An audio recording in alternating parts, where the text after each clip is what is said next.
There is a moment on the day of black sun when the sky goes gray, the moon slides across the sun, and every firebender in the invading fleet simply drops, hands out, straining, and nothing comes out of them at all.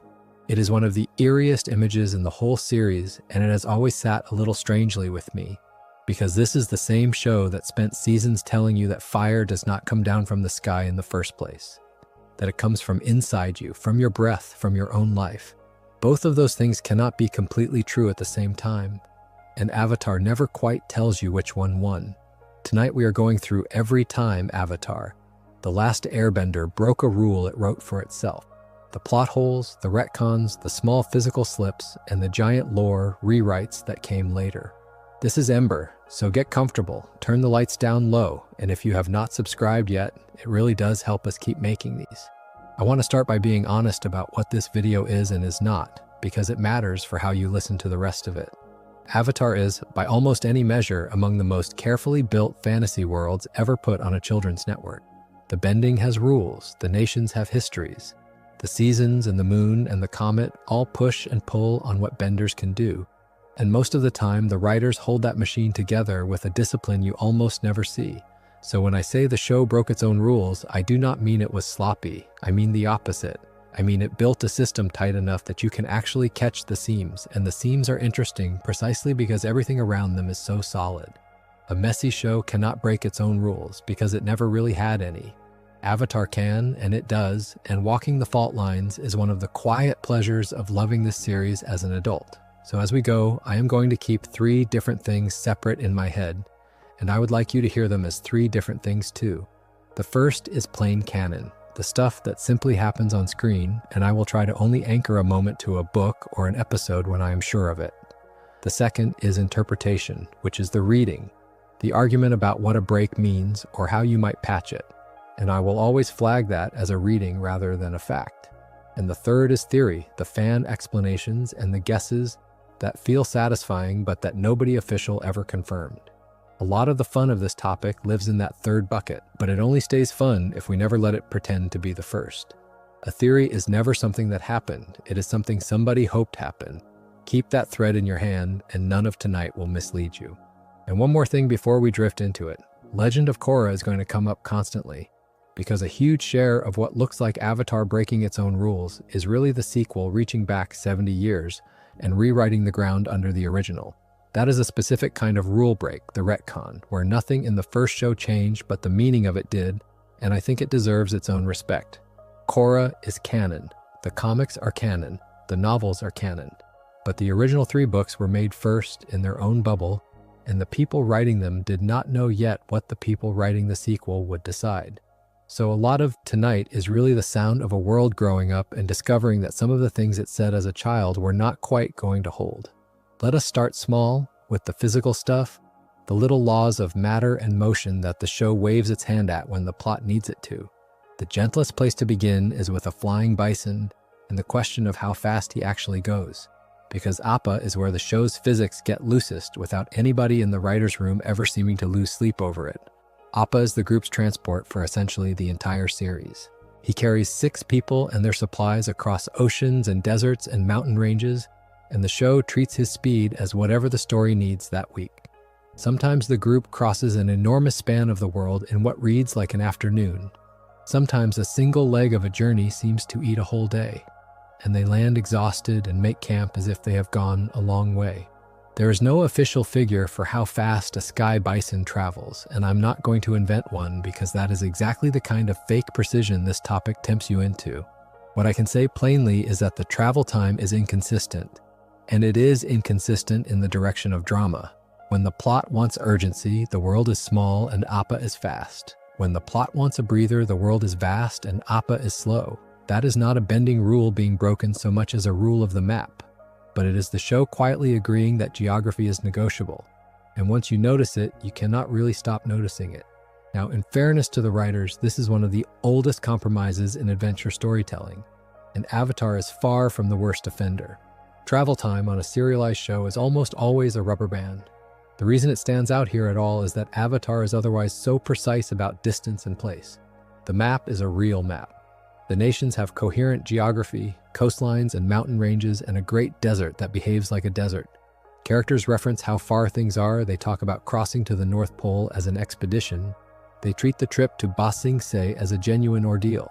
So when Appa collapses the same distances on demand, the seam shows more than it would in a looser show. The reading I land on is that Avatar wants both things at once.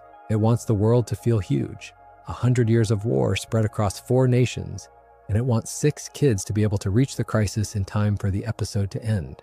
A flying bison is the compromise that lets it have both, and the price of that compromise is a travel time that will never quite add up if you sit there with a ruler. I do not think it hurts the show, but it is the first and simplest example of Avatar bending a rule it set for itself. The rule that its own world has a fixed size. While we are on the small physics, we have to talk about the boomerang, because Sokka's boomerang is a running joke that is also a quiet violation of the thing a boomerang actually is. The gag is that the boomerang always comes back. He throws it, it does its work, it curves around and returns to his hand, and the show leans on that so lovingly that the weapon practically becomes a character. Boomerang, you do always come back, and it is a wonderful bit, one of the warmest recurring beats in the series. But a real returning boomerang only returns when it misses. The entire physics of the thing, the spin and the airfoil shape that curve its path, depend on it flying clean through the air uninterrupted. The moment it actually strikes something, a helmet, a person, a rope, it loses that spin and that clean arc and it drops. It does not ricochet obediently back into your palm after cracking a soldier across the head. Sokka's boomerang does again and again, and the show never once treats that as strange. I will not pretend this is a deep lore wound because it obviously is not. It is a cartoon and a beloved gag, and I would not trade it for accuracy. But it belongs in an honest accounting of the show's own physical rules because Avatar generally prides itself on a world that behaves, where the fights have weight and the weapons have consequences.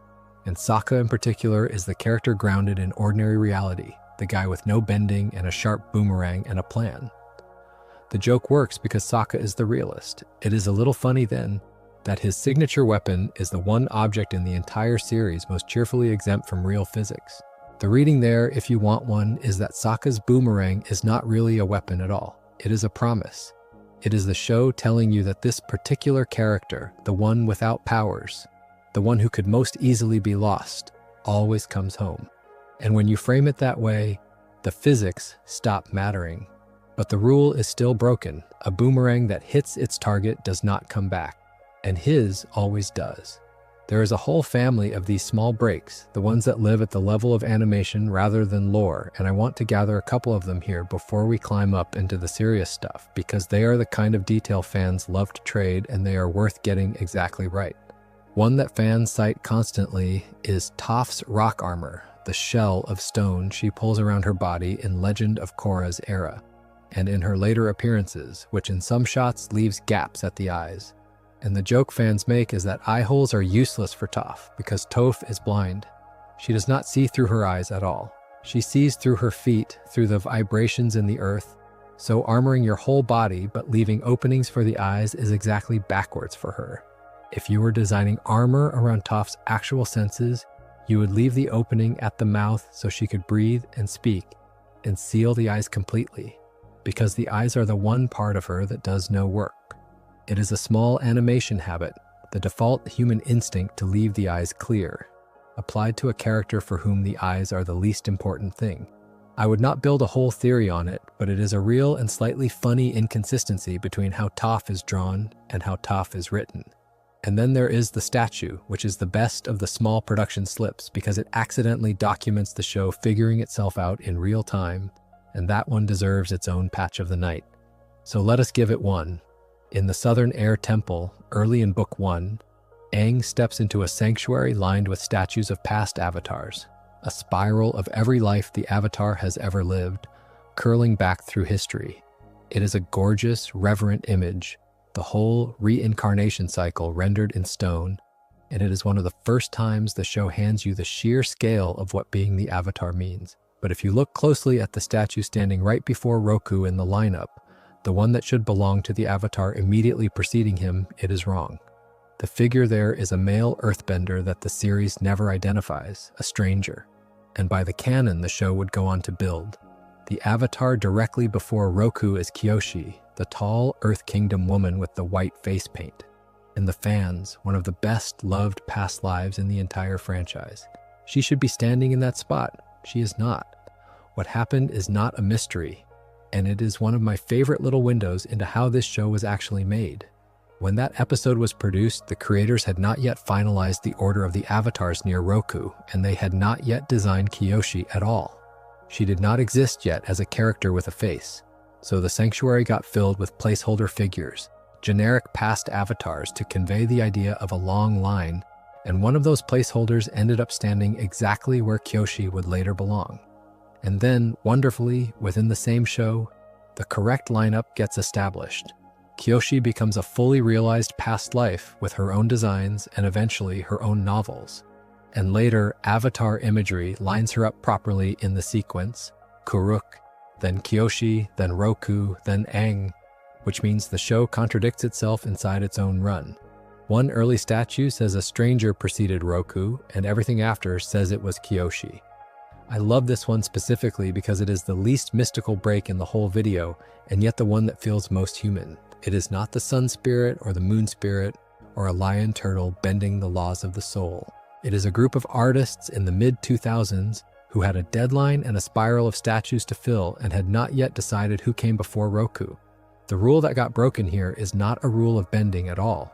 It is the rule that the avatar cycle is fixed and eternal and known, and the show breaks it by simply not having finished writing the cycle yet when it drew the cycle. Fans have poked at whether you can rationalize it in universe, whether that stranger might be some avatar even earlier in the line placed out of order, but honestly the clean answer is the true one. They had not designed Kyoshi. The stone lied because the writers had not caught up to themselves. And there is something oddly comforting about that, about seeing a world this seamless still carry the fingerprints of the people who had to build it one episode at a time under a schedule. So that is the small stuff, the physics and the production seams, and I wanted to start there because they are gentle and because they set the pattern for everything harder that follows. A rule stated, a rule bent, and underneath it a reason, sometimes a story reason, sometimes just a human one. Now we climb, because the next rule the show breaks is not an animation slip or a rubber band on a map.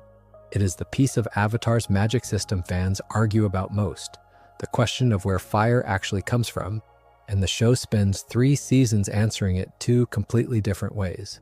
Here's the thing about firebending. When you meet it, the show teaches you that it is the element of rage. That is the frame you are given in the early going, and it is given to you by the teacher you trust most in the entire series, Iroh.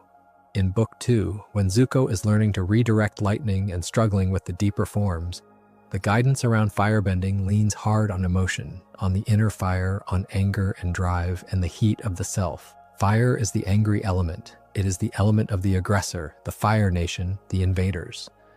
It burns because the person wielding it burns. And the whole moral architecture of Zuko's arc is built on that reading. The idea that his fire is tied to his fury and his shame, and that as long as he bends from rage, his fire will be a certain kind of thing. And then Book 3 walks all of that back, beautifully and deliberately, in the episode where Zuko and Aang go to find the original source. They travel to the ruins of the Sun Warriors, an ancient civilization that firebent long before the Fire Nation turned the art into a weapon. And they meet the last 2 dragons, Ran and Sha, the very first firebenders, the beings from whom humans learned the art in the first place. And what the dragons teach, what the Sun Warriors preserved, is that the true source of fire is not rage at all. It is life, it is energy, it is the sun, but inside of you, as Zuko puts it, a warmth and a life force rather than a fury. Rage is a cheap and corrupted fuel that the Fire Nation adopted because rage was useful for conquest. But the real thing, the pure thing, is the opposite of anger. It is a kind of vitality that has nothing to do with wanting to hurt anyone. Now, is this a contradiction? Or is it a reveal? Because there is a very good in-universe answer here, and it is one of the more elegant retcons the show ever pulls. The answer is that Iroh knew the truth all along and lied about it on purpose. Iroh had been to the Sun Warriors. Iroh understood that fire came from life and energy, not from rage.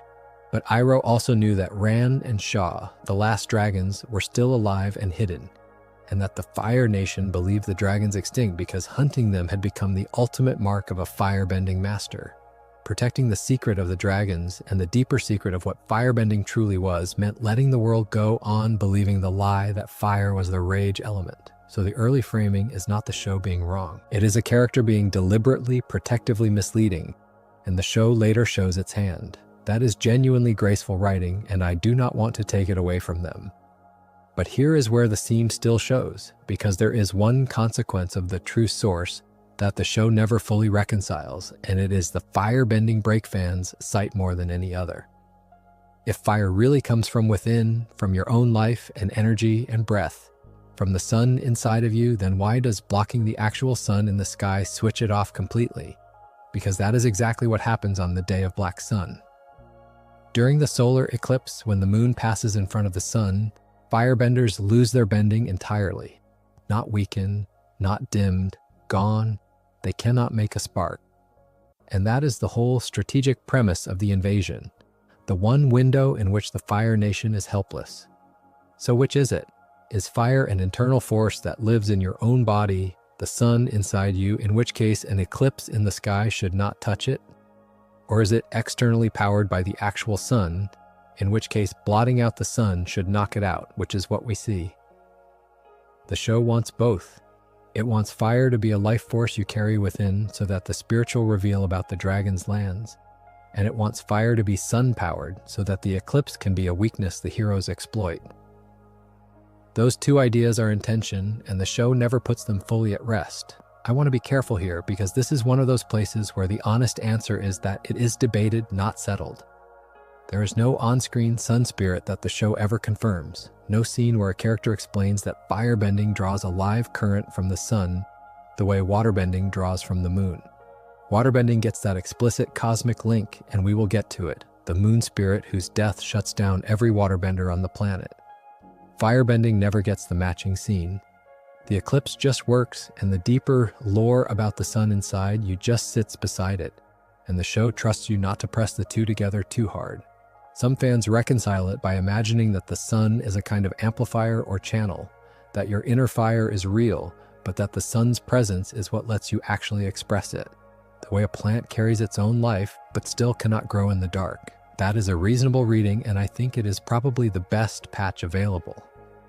But it is a patch. It is a thing fans built to smooth the seam, not a thing the show ever says.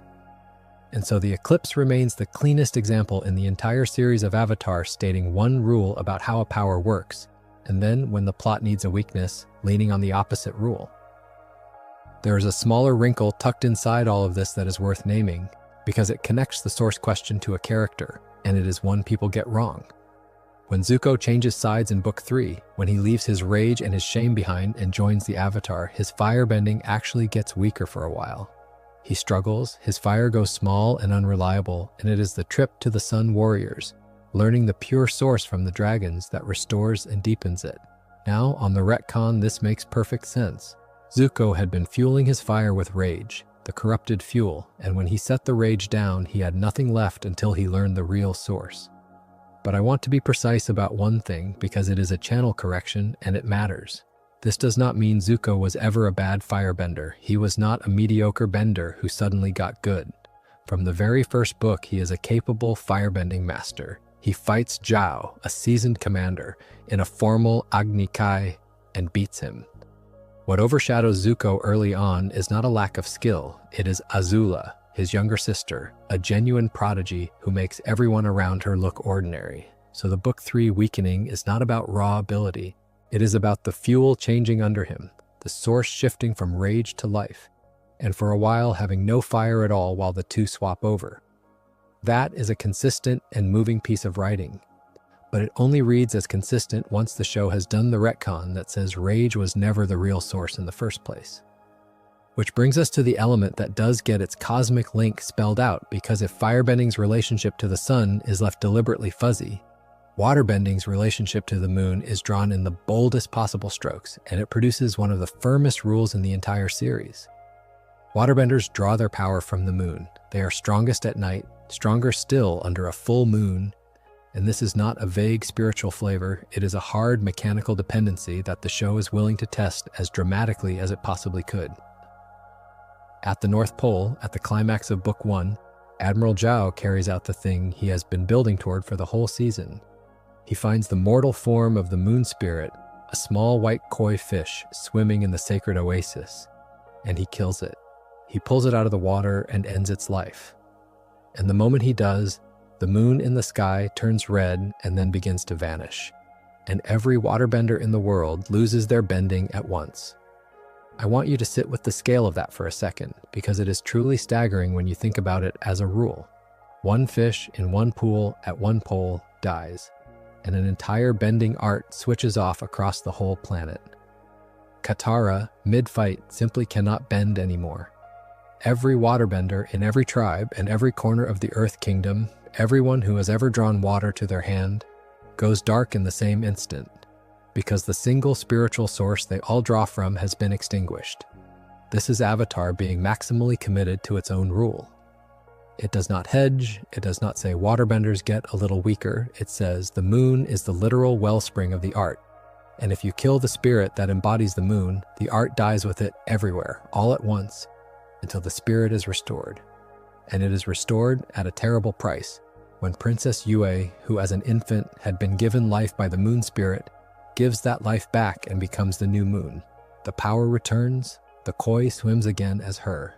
It is among the loveliest and most brutal sequences in the show. Now, is this a rule break? Not in the sense of a contradiction, and I want to be fair about that, because in a video called Every Time the Series Bent Its Own Rules, it would be easy to lump in things that are actually the show keeping its rules with total discipline. This is the opposite of a plot hole. This is the show establishing a rule so hard that it becomes an anchor for everything else. But it is worth putting here in the honest accounting for two reasons. The first is that it sets an expectation the show never fully matches for the other elements. After you have watched the moon spirit die and take all of waterbending with it, you naturally wait for the equivalent moment with fire and the sun, and you never quite get it. The eclipse is the closest thing, but there is no sun spirit whose death would end all firebending, no single mortal vessel for the sun, the way the koi is the vessel for the moon. So the very completeness of the moon rule is part of why the sun's fuzziness stands out. Avatar showed you it could make a cosmic dependency total and explicit. It just chose not to, or forgot to, do the same for fire. And the second reason it belongs here is that it raises a question the show never answers, which is what this dependency means for the ordinary life of the world. If waterbending can be switched off globally by the death of one spirit, then the entire water tribe way of life, their defense, their healing, their culture, hangs on the continued heartbeat of a fish in a pool at the top of the world that almost nobody will ever see or protect. That is a staggering vulnerability, and the show only ever exploits it once, in the hands of one ambitious admiral who happened to learn the secret. Nobody tries it again. No later villain thinks, the way to cripple the water tribes forever is to go back to that oasis. It is a rule so powerful that the story can only really afford to use it a single time, and then it has to be retired, because a world where waterbending can be permanently ended by one determined person with a knife is a world too fragile to keep telling stories in. So the break, if there is one, is not in the mechanic. The mechanic is airtight. The break is in the fact that the world goes on afterward as if that vulnerability were not sitting there the whole time, unwatched. While we are with water, we should talk about healing, because waterbending healing is a place where fans constantly think they have caught the show breaking its rules, and the series is almost always actually keeping them. The healing works like this. Certain waterbenders, and it tends to be framed as a gift that not every waterbender has in equal measure, can use water to accelerate the body's own recovery, to close fresh wounds and soothe damaged energy paths. And because that is such a useful power, fans reach for it constantly as the answer to every injury in the series. Why not just heal Toph's blindness? Why not heal Zuko's scar? Why not heal Jet? And the frustration behind those questions is real, but in almost every case, Avatar has actually thought about it and set a limit that holds. Healing works on fresh damage, on wounds and burns, and the disruption of the body's flow. It does not undo what a body simply is. Toph was born blind. Her blindness is not a wound, it is her congenital condition, the way she was made, And healing does not rewrite the body you were born with, which is also why nobody ever heals away Yue's frailty as an infant, except by the direct intervention of a spirit. Zuko's scar is old. By the time we meet him, it is long healed over, settled into who he is, and healing cannot reach back and unmake a scar that formed years ago. There is a moment where Katara, holding the strongest healing water in the world, the spirit water from the North Pole, wonders aloud whether she could do something about the scar, and even then it is framed as a maybe, a hope, not a certainty. And events take the water elsewhere before it is ever tested.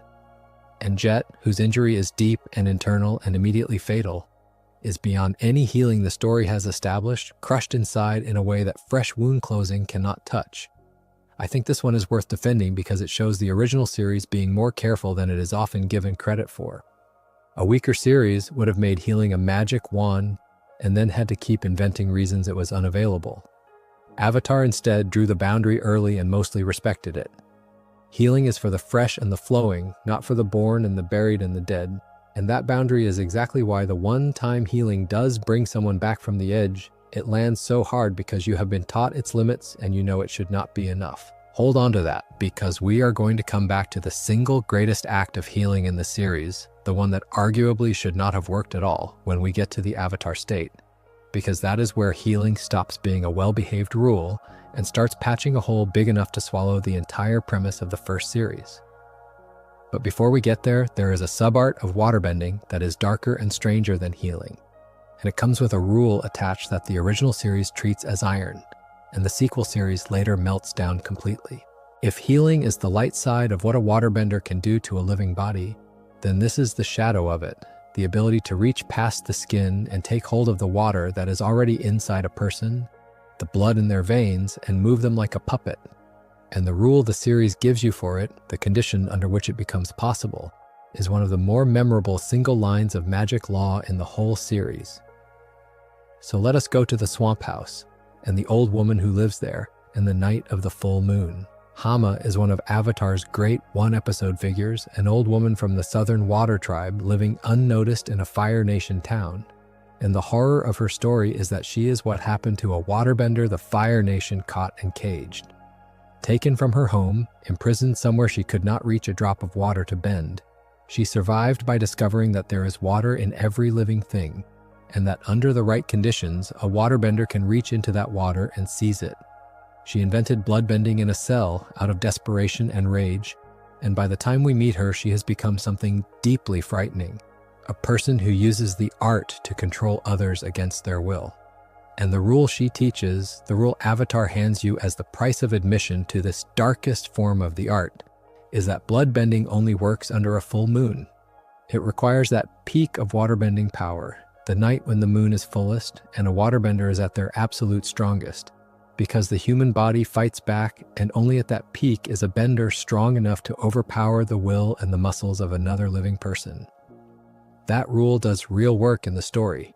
It is what makes the confrontation with Hama so tense, because it is happening under a full moon, which means she is at her most dangerous, and so terribly is Katara, who is forced to bloodbend Hama herself to stop her, discovering in the worst possible way that she has the capacity for it. And it is a rule that feels morally as well as mechanically sound. This most invasive, most violating power in the series is locked behind the rarest and most specific condition, one night in the cycle, so that it can never be casual, never be a tool you just carry around. Bloodbending is meant to be an aberration, a thing that only becomes possible when the sky itself tips the scales. That is the rule as the original series leaves it. Full moon only, no exceptions stated, and for the length of Avatar, The Last Airbender, no exceptions shown.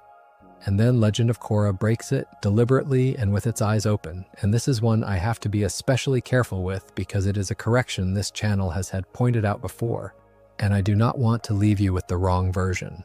In Korra's era, set roughly 70 years after the original series, there is a crime boss named Yakane who bloodbends in broad daylight in a courtroom with no moon in the sky at all. He seizes an entire room full of people at once, midday, and nearly escapes justice by doing it.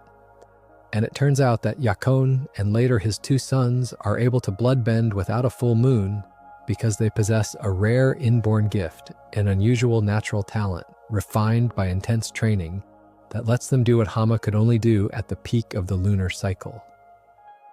His sons are Tarlok, who becomes a councilman, and Noatak, who hides his identity behind a mask and a false story and becomes the revolutionary called Aemon, the man who claims he can take people's bending away.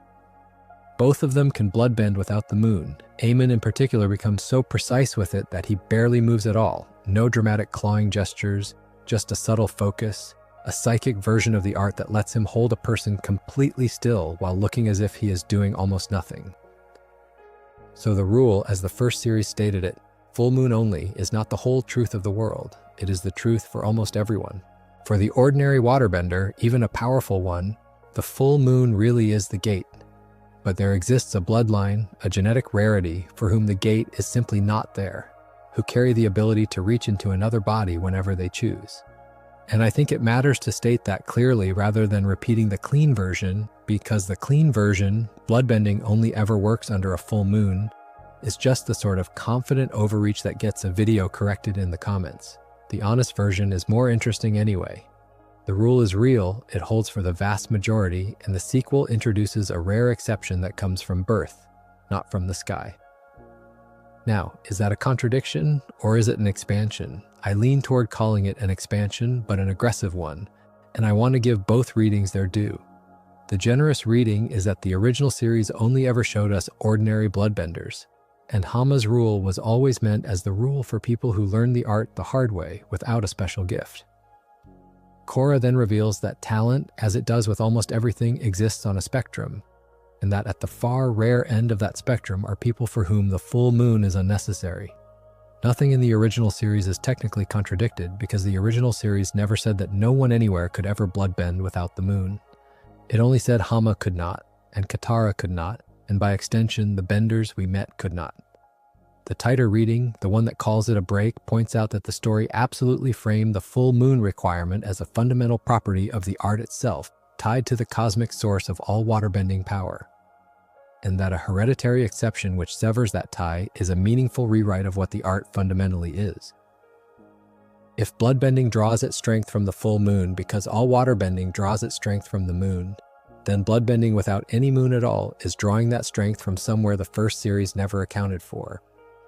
Both of those are fair. Where I come down is that this is the sequel doing to bloodbending exactly what it does to nearly everything, taking a rule the original show stated with total confidence and revealing that the confidence was really the perspective of a specific time and place. The people of Aang's era believed bloodbending required the full moon because in Aang's era, as far as anyone knew, it did. Korra's era knows better because Korra's era produced a family that proved otherwise. That is a very consistent thing for this franchise to do, and we're going to see it again and again tonight. This pattern where the sequel does not so much contradict the original as reveal that the original was speaking from inside its own limited horizon. The full moon rule was true the way a lot of things people are certain about are true, which is to say, true until someone comes along who is the exception. There is a darker thread worth pulling here before we move on, because bloodbending is where the franchise starts down a road that ends somewhere the original series would never have gone, and it is worth marking the first step. In Avatar, The Last Airbender, controlling another person's body is the ultimate violation, so extreme that even Katara, who can do it, is horrified by it, and the original series treats her ability to do it at all as a wound. But by taking that violation and giving it to a bloodline that can do it any time, Korra turns bloodbending from a once-a-month horror into a permanent portable weapon, and then it builds an entire villain around what that weapon can be refined into, because Aemon does not just puppet people. Aemon uses his mastery of the art to do something the original series said was essentially impossible, to reach into a person and take their bending away for good. And that, the permanent removal of bending, is one of the biggest rules the franchise ever breaks. Big enough that it needs its own chapter later tonight, so I'm going to set it down here and pick it back up when we get to the escalation of how you can and cannot strip a power from a person. For now, just hold the shape of it. The full moon rule was the first lock on the darkest door in waterbending, and the sequel found a key that was born, not made. Let us go into the earth for a while, because earthbending is where the first series does something I find honestly admirable, which is invent a brand new sub-art on screen, give it a clear rule, and then have the discipline to bound that rule later rather than letting it become unlimited. The sub-art is Metalbending, and the person who invents it is Toph. And I want to get the circumstances exactly right, because this is another place the clean version and the true version differ, and the true version has been pointed out on this channel before. Toph does not discover Metalbending in some casual moment on the road. She discovers it in captivity. She is captured and locked inside a metal cage, a coffin of metal with no earth in reach, by two bounty hunters, Shin Fu and Master Yu, who have been hired to bring her back to her parents. This is not a Fire Nation trap, and there are no Fire Nation soldiers involved. It is an Earth Kingdom errand, hired muscle sent by her own father, Lao Beifong, to retrieve the daughter he thinks of as a helpless blind girl who needs to be kept safe at home. And it is precisely because they think a cage of pure metal will hold an earthbender that the cage becomes the birthplace of a new art. Sealed in the metal, unable to reach the ground, Toph does the thing nobody had ever done. She feels, with her extraordinary sensitivity, the tiny bits of earth still trapped inside the refined metal, the impurities left over from the ore, and she bends those. And through them she bends the metal itself, and she tears her way out. That is the rule, and it is a beautiful rule because it flows directly out of what earthbending already is. Metal is not a separate substance from earth. Metal is refined earth, earth that has been purified and worked but never made perfectly pure. And so there is always a little earth still hiding inside it. A bender sensitive enough to find that trace of earth can grip it, and through it move the whole piece of metal. It requires a level of seismic sensitivity that almost no one has, which is why Toph, who reads the earth more finely than any bender alive, is the one to discover it, and for a long time essentially the only one who can teach it. It does not make metal bending a common trick. It makes it the province of the rare few who can feel that finely. And crucially, it does not break earthbending's logic, it extends it. Metal bending is what earthbending was always secretly capable of, waiting for someone perceptive enough to reach it. So far, so consistent. But here is where the sequel comes in and does something that could have been a contradiction, and instead is one of the cleaner pieces of world building the franchise ever managed. By Korra's era, roughly 70 years later, metalbending has spread. Toph founded a whole police force of metalbenders in Republic City, officers who patrol the skies on cables of bent metal. And metalbending has gone from a singular miracle to an established discipline with academies and a lineage, which raises an obvious problem for a storyteller. If your heroes and your police can bend metal, then metal armor and metal weapons and metal vehicles are useless against them, and you have written yourself into a corner where no villain can build anything to stand up to the good guys. So the sequel introduces the bound on the rule, and it introduces it in a way that respects everything the original established. The bound is platinum. Platinum is so refined, so thoroughly purified in its processing, that it has essentially no earth left in it at all, none of those trace impurities that Toph reached for in the cage. And with no earth inside it, there is nothing for even the finest seismic sense to grip. Platinum cannot be metal bent, and that single fact reshapes the entire threat landscape of Korra's world. The industrialist Hiroshi Sato builds mecha suits out of it, machines a metalbender cannot pull apart. Later, the conqueror Kuvira builds an army armored in platinum, culminating in a colossal platinum war machine, a giant that stalks toward Republic City precisely because no metalbender in the city can reach into it and rip it open. The villains of the sequel are, in a real sense, villains who understood the rulebook, who read the fine print of metalbending and found the one material it cannot touch. I love this because it is the opposite of a rule, break dressed up as one.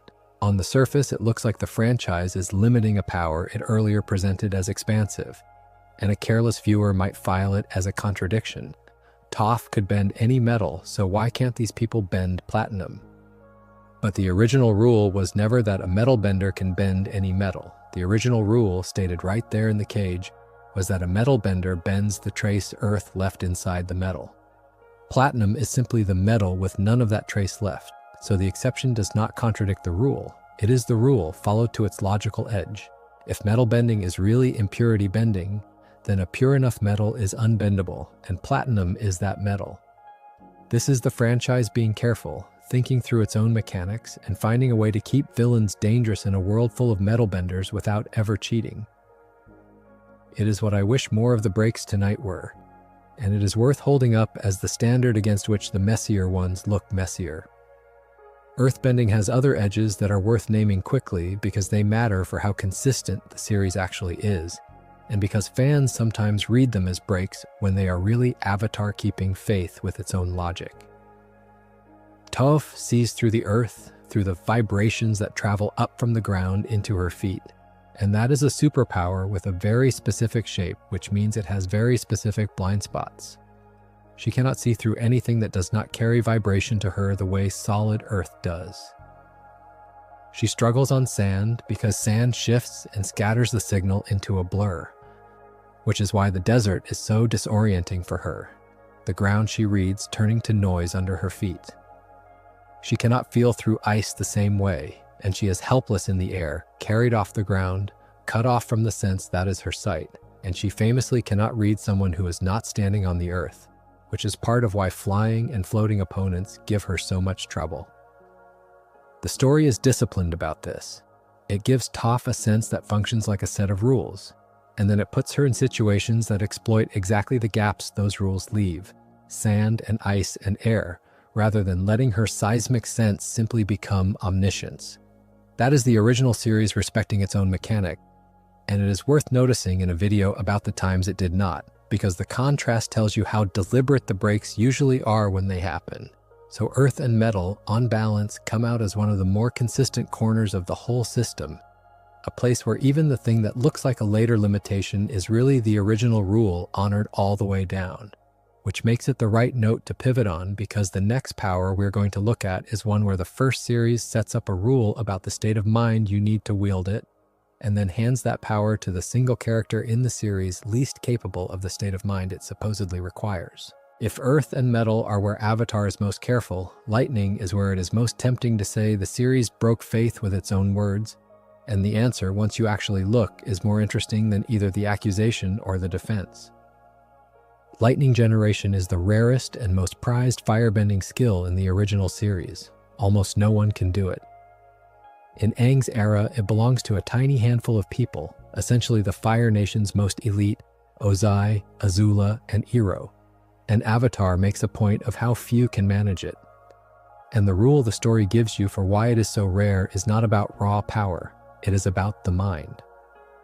To generate lightning, the original series tells you, a firebender must achieve a state of complete peace, a mind with no turmoil in it, no inner conflict, because lightning is the cold-blooded fire, the product of a mind that has separated its emotions cleanly rather than a mind that burns with them. This is why Zuko cannot do it through the whole original series. He tries, and he cannot, and Iroh tells him plainly that the reason is the storm inside him, the shame and the rage and the unresolved war in his own heart. Zuko is too full of conflict to make the cold fire. He can learn to redirect lightning, to take it in one arm and guide it out the other, but he cannot create it because creation requires a piece he does not have. And then you look at who can create it, and the most spectacular lightning bender in the series is Azula, and Azula is one of the least stable people in the entire show. This is the contradiction fans reach for, and it is a good one because on its face it looks like the rule breaking in real time. The power that supposedly demands complete peace of mind is wielded most brilliantly by a girl who, by the end, is visibly coming apart, hallucinating her dead mother, sobbing, unraveling on the eve of her own coronation. How can lightning require serenity and also be the signature weapon of someone so far from serene? If the rule is real, Azula should be the last person able to make lightning, and instead she is the best at it. So either the rule is wrong, or Azula is somehow the exception that disproves it, and either way the first series looks like it has broken its own logic. I want to give this the careful treatment it deserves because I think the honest answer is fascinating, and it is not simply that the series made a mistake. Start with what peace of mind actually has to mean here, because I do not think it means happiness or gentleness or the absence of darkness. Iroh, who explains the rule, is at peace, but he is not a man without pain. He carries the death of his own son. What he has is not the absence of feeling, it is control over feeling, an inner order, the ability to hold his emotions in a settled arrangement rather than being tossed around by them. And for most of the series, that is a fair description of Azula too, but a colder version of it. Azula is not turmoil on the outside. Azula is terrifyingly controlled. She is precise, deliberate, always 3 steps ahead, never visibly rattled. Her whole persona is dominance and composure. The turmoil is there, but it is suppressed, walled off, held down by a will so rigid that from the outside she looks like the calmest, most collected person in any room. Her peace is not the peace of someone at rest. It is the peace of a machine running at perfect efficiency because it refuses to feel the thing that would jam it. And here is the part that I think turns the apparent contradiction into evidence for the rule rather than against it. As Azula breaks down in the finale, as the control finally fails, and the suppressed turmoil comes flooding up, her lightning does not stay perfect. It goes wrong. In her final confrontation, unraveling, no longer able to hold herself together, she throws lightning erratically. And in the crucial moment, she does not even aim it at her actual opponent. She redirects it at Katara out of spite, a wild, spiteful, off-balance shot, rather than the clean, lethal precision she showed all series. The moment her inner order collapses, so does her mastery of the cold fire. Read that way, Azula does not break the rule at all. Azula is the rule's best proof. Lightning requires the emotions held in perfect order. And Azula held them in perfect order longer and harder than anyone, right up until she could not, and the instant she could not, the lightning betrayed her. Now I have to be honest and flag that this reading, satisfying as it is interpretation, and not something the creators ever sat down and confirmed as the intended answer. Avatar does not stop and explain that Azula's suppressed control is why she can bend lightning, nor does it announce that her erratic final lightning is meant to signal her mind coming apart. That connection is one that fans have drawn, and I think it is very well supported by what is actually on screen, the contrast between her earlier precision and her final wildness. But it is a reading, and I would not want to sell it to you as word of God. What I can say as fact is that the rule is stated, that Azula is unstable, that this looks like a tension, and that the specific way her lightning degrades as she degrades is at least strongly consistent with the rule holding rather than breaking. Where you land between coincidence and intention is up to you. I land on intention because the timing is too clean to be an accident, but I want you to hold it as a reading. There's a postscript to the lightning rule that is a genuine shift rather than an interpretation, and it comes from the sequel again. In Aang's time, lightning generation is elite, rare, the mark of the finest firebenders alive, wrapped in this whole mystique of the peaceful mind. By Korra's time, roughly 70 years later, lightning is industrial. Republic City runs partly on it. There are power plants where ordinary firebenders stand at machines and generate lightning as a job, feeding it into the electrical grid of a modern city. The rare, royalty-adjacent, spiritually demanding art of Ozai and Azula and Iroh has become a trade, a thing you can be hired to do at a factory. That's a real change in what the rule means, and it is worth sitting with because it is not a contradiction so much as a consequence of time. Power spread, techniques get taught, systematized, demystified. What was once the secret of 3 of the deadliest people in the world becomes, 3 generations later, a utility. And whether that peaceful mind requirement still applies to the workers at the power plant, or whether the sequel relaxed it, or whether a controlled industrial routine is its own kind of settled mind, the story never says. It just shows you a world where the impossible art of the grandparents is the day job of the grandchildren, which is, when you think about it, one of the quietly profound things the 2 shows do together, and one of the ways the franchise keeps its rules alive by letting them age. Of all the rules the original series establishes, the one that feels most fundamental to the identity of a whole nation is the one about airbenders and flight, and it is among the deepest rules the sequel breaks. Here is the rule. And the original series never states it as a rule so much as it demonstrates it relentlessly. Airbenders do not fly, they do extraordinary things with air. They ride on scooters of spinning air, they leap and glide vast distances on staffs that open into gliders like the wings of a bat. They cushion their falls, they run up walls on gusts, they move like nothing else in the world, but they do not achieve true, sustained, unsupported flight. They are the freest movers in the series, and they are still, ultimately, bound to the ground and to their gliders. Even Aang, the Avatar, the strongest airbender of his age, master of all 4 elements, does not fly under his own power, he glides. The distinction matters. A glider needs a staff, and a starting height and the wind. Flight needs nothing but yourself. For the entire length of Avatar, The Last Airbender, and for the whole history the first series implies, that rule holds without exception. The air nomads were the deepest in spirit of the four nations, whole temples full of monks who dedicated their lives to the air and to detachment and to spiritual practice. Generation after generation of the devoutest airbenders the world ever produced, and not one of them flew. It is treated as simply the edge of what the element can do. Air lets you go anywhere, faster and freer than anyone, but it does not lift you off the ground and hold you there. And then, in Legend of Korra's third book, the airbending revolutionary Zahir flies. Not glides, flies. Untethered, no staff, no glider, no wind to ride. He lifts off the ground and moves through the open air under his own power. And the moment he does it, the series treats it as truly momentous because it is.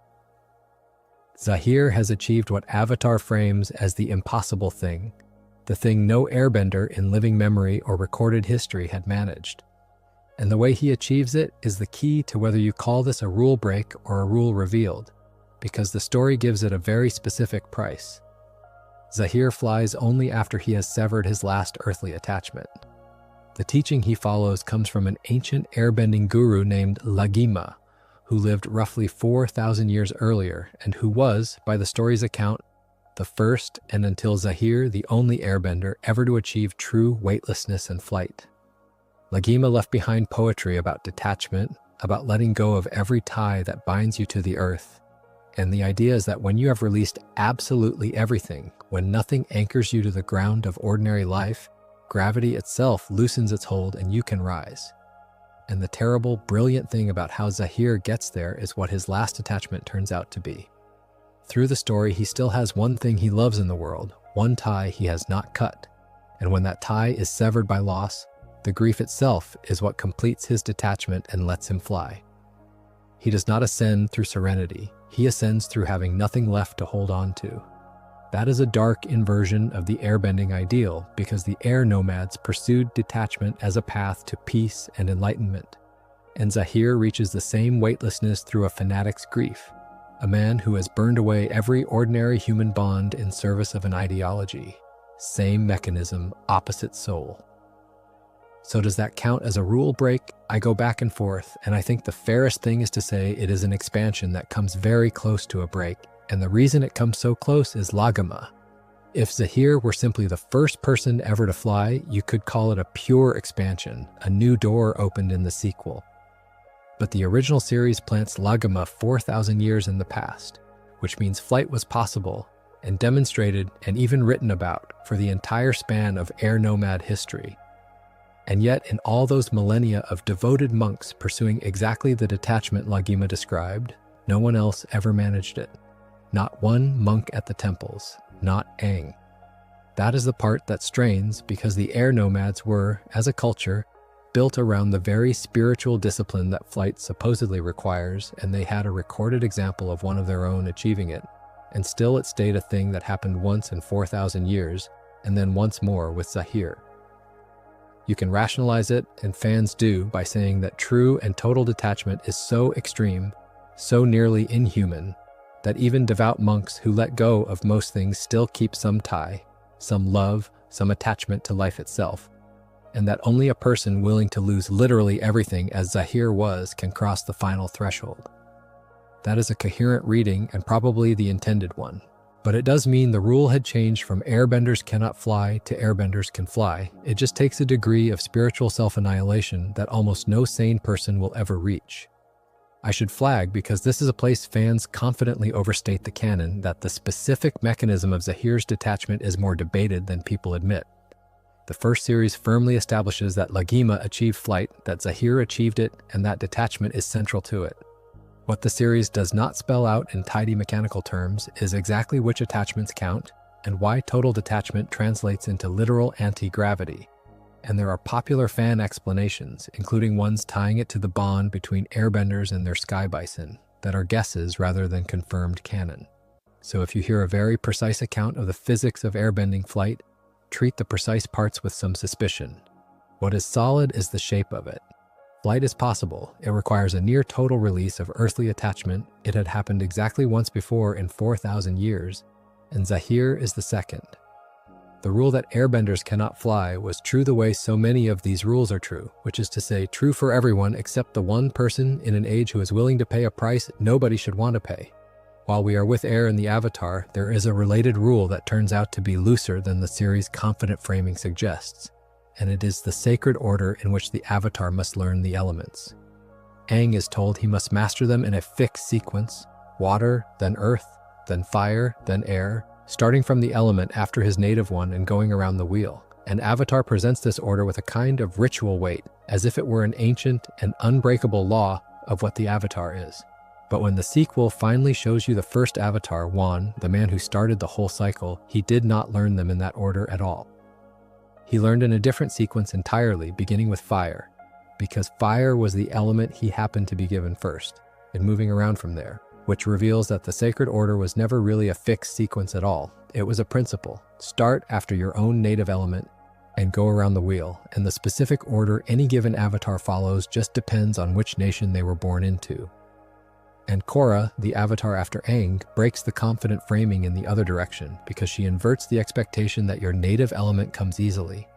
Korra was a waterbender by birth, and as a small child she took to water and earth and fire almost effortlessly, bending 3 elements as a toddler with a joy and ease that alarmed the adults around her. The one element she could not manage for years, the one that resisted her long into her training, was air, the element of the spiritual and the free, everything that the headstrong, physical, aggressive young Korra was not. She reached airbending only under extreme duress, in a moment of desperation protecting someone she cared about, and even then it came late and hard. So the whole confident picture, native element easiest, sacred order fixed, turns out to be softer than the original series implied. The order is really just the wheel. The ease of your native element is really just a tendency, not a law. And for Korra, it was reversed entirely, the elements of raw force coming easy, and the element of spirit and surrender being the one she had to be broken open to reach. Now we come to the heart of it, the machine at the center of the whole series, the Avatar state, because this is where the rules get largest and where the stakes of breaking them get highest. The Avatar state is the power-up, the moment the eyes and the arrow tattoos glow white and the Avatar draws on the combined skill and power of every past life at once, becoming, for as long as it lasts, the strongest being on the planet. And the story gives you 2 rules about it that matter enormously for the plot, and both of them turn out to be looser and more troubled than they first appear. The first rule is that the Avatar state is a defense mechanism. It activates automatically when the Avatar's life is in danger, a kind of survival reflex that floods the body with all that accumulated power the instant death is near. This is how we first really see it work with Aang. In moments of extreme threat, the state takes him over whether he wants it or not. The eyes light up, the power surges out, and the danger is dealt with by a force far beyond anything he could summon on his own. It reads early on like a trump card built into the Avatar, an insurance policy, the universe's way of making sure its bridge between worlds does not die easily. If the Avatar's life is threatened, the Avatar state answers, except it does not reliably, and this is the first place the rule phrase. Aang is in mortal danger many times across the series, and the Avatar state does not come to save him in most of them. He loses fights, he gets knocked out, captured, cornered, beaten by entirely non-lethal and lethal means, and the glowing-eyed cavalry simply does not arrive. If the state truly triggered whenever his life was in danger, he would be nearly unkillable, an automatic god the moment any blade got close, and the series would have no tension left in any fight he was in. So obviously it does not work that simply, and the original series, if you watch closely, is actually telling you a more specific story than the blunt rule suggests. It is not raw physical danger that triggers the state. It is something more like overwhelming emotional devastation combined with the sense that there is no other way out. Look at the times it actually fires without the Avatar choosing it. Aang finding the remains of Gyatso, the monk who raised him, in the ruins of his destroyed home. Aang seeing Katara apparently killed. Aang losing Appa. These are not simply moments of physical peril. They are moments where the grief and the helplessness overflow some inner threshold, where the loss is total and Aang has no capacity left to bear it consciously, and the state rises up out of that flood. So the honest way to describe the rule is not that the Avatar state triggers when the Avatar's life is in danger, which the first series demonstrably does not hold to, but that it triggers under overwhelming emotional distress and a sense of no escape, which is fuzzier and harder to weaponize and not coincidentally much better for storytelling. A defense mechanism that fired on any physical threat would be a plot destroyer. An emotional overflow that fires only when a character is broken past bearing is a dramatic device you can actually build a story around, because you control when it happens by controlling the emotional pressure, not by counting how many swords are pointed at the hero. I do not think this is a contradiction so much as a rule the series stated too simply at first and then consistently honored in a more complicated form. But it does mean that the confident early framing, the avatar state protects the avatar's life automatically, is not actually the rule the series runs on. If it were, half the fights in Avatar could not exist. The second rule about the avatar state is the big one, the one with cosmic weight, and it is the rule that turns the power up into a vulnerability. In the avatar state, the avatar is at their most powerful and also, crucially, at their most exposed. Because if the avatar is killed while in the avatar state, the reincarnation cycle ends. Not just this avatar dies, every future avatar dies, unborn, because the thread that carries the avatar from life to life is severed at its most concentrated point. Kill the avatar in the state, and there is no next one, ever. The line goes dark forever. This is stated with real gravity, presented as the one way to truly and permanently destroy the avatar. And it becomes the logic that later villains build their entire plans around. In the sequel, the group of anarchists called the Red Lotus try to kill Korra specifically while forcing her into the avatar state, for exactly this reason, because they understand that killing the avatar in the ordinary way just produces a new one. But killing her in the state ends the institution of the avatar entirely, which is their goal. That rule is clear, and it is consistent across both series, and it is terrifying in the right way. But it sets up the single most alarming near miss in the whole franchise, a moment where by Avatar's own stated logic, the entire cycle should have ended, and the series should have been over. And instead, it is patched with a healing that the story had spent an entire season teaching: you should not be enough. That moment is the end of Book 2, in the crystal caves beneath Ba Sing Se. And it is where the Avatar state rule and the healing rule collide, and where the original series, to survive its own premise, has to bend both of them at once.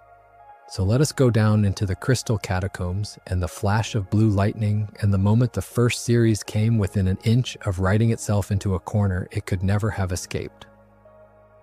At the climax of Book 2, in the crystal catacombs deep under Ba Sing Se, Aang makes a choice that the series has been building toward for the whole season. He has been struggling to master the Avatar state, to be able to enter it at will, and the block has been emotional, an attachment he cannot release, his love for Katara. A guru has been trying to teach him to open the last of his energy centers, and to do it, he has to let that attachment go. And in the cave, at the worst possible moment, he chooses instead to try to seize the Avatar state deliberately, to power up on purpose to save the people he loves. He begins to enter the state, the tattoos start to glow, he lifts into a crystal shell, and the light builds. And in that exact instant, Azula strikes him from behind with lightning. It hits him mid-transformation as he is entering the Avatar state, and he falls. Katara catches him, and he is not breathing, and by every measure Avatar gives us, he is dead. His heart has stopped, he has been killed, and he has been killed while entering the Avatar state. Sit for a moment with what that should mean by the rules the story itself laid down. Killed in the Avatar state, the cycle ends. No next Avatar ever. The worst imaginable thing that can happen to the institution of the Avatar has, on screen, apparently just happened, delivered by a teenage prodigy with a bolt of blue fire in the space of a single second. By the letter of the rule the series had established, the story should be over, not just Aang's story. The whole thousands of years-long chain of the Avatar snapped at the end of the second season of a 3-season show. That is how close the original series skated to its own cliff, and it is worth marking how audacious it was to write that corner at all. What saves it is water. Earlier in the season, at the North Pole, Katara had been given a small vial of spirit water, water from the sacred oasis, described as having special healing properties, the strongest healing substance in the world. She has carried it, saving it. And in the cave, with Aang dead in her arms, she uses it. She presses the spirit water to the wound where the lightning entered, and the water glows, and Aang's heart starts again, and he lives. The strongest healing water in the world, used on the boy who is the last hope of the world at the exact moment his death would have ended everything. And it works. Now here is where I have to be honest about what kind of moment this is, because it is doing at least two things that push against the story's own rules. And it does them so gracefully that most people never notice on a first watch, which tells you a great deal about the craft. The first thing it pushes against is the healing rule. The first series spent a whole season teaching you the limits of healing. Fresh wounds, yes. Old scars, no. The dead, no. Katara herself, holding this very same category of water, could not simply undo Zuko's scar. And here she is, reviving someone whose heart has stopped, which sits right at or past the edge of everything healing was supposed to be able to do. The partial defense, and it is a real one, is that the lightning left a clean entry wound and had stopped his heart without shattering him. That it was, in the terrible logic of the mechanic, a fresh and specific injury rather than a body destroyed. And that the spirit water is explicitly the strongest healing substance that exists. A one-of-a-kind resource used exactly once for exactly this. So it is the extreme edge of the rule rather than a flat violation, the rule stretched to its absolute limit by the strongest version of the tool. For the highest possible stakes, one time only, and then never available again. I can accept that. It is a stretch, but it is a principled stretch, and the series never reuses the trick, which is what keeps it from feeling cheap. The second thing it pushes against is far bigger, and it is the Avatar State Cycle rule, and this is where the original series essentially leaves a hole that only the sequel comes back to fill. Because Aang was killed while entering the Avatar State. By the rule, that should have ended the cycle regardless of whether Katara could restart his individual heart. The severing of the reincarnation thread is supposed to be the point, not merely the death of one body. So how does reviving Aang's body save not just Aang but every future Avatar, when the rule was never about the body at all? The original series does not answer this. It cannot really, because the deeper mechanism of why the Avatar State death is so final had not been invented yet. In Book 2, the rule is just stated as a fact, and the spirit water revival is presented as saving Aang. And Avatar trusts the emotion of the scene to carry you past the question of exactly what was hanging in the balance. The answer, the mechanism, comes years later in the sequel, and it is the light spirit called Rayava. The sequel reveals that the Avatar exists because, at the very beginning, a great spirit of light and order named Rava permanently fused with the soul of the first Avatar, and that this fusion is what passes from life to life.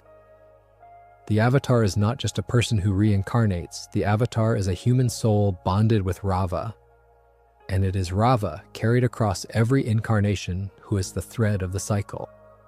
And the reason killing the Avatar in the Avatar State ends everything is that the Avatar State is when Rava is most fully present, most fused, most exposed, and to kill the Avatar in that state is to kill Rava herself, and if Rava dies, there is no light spirit left to fuse into the next life, and the cycle is over.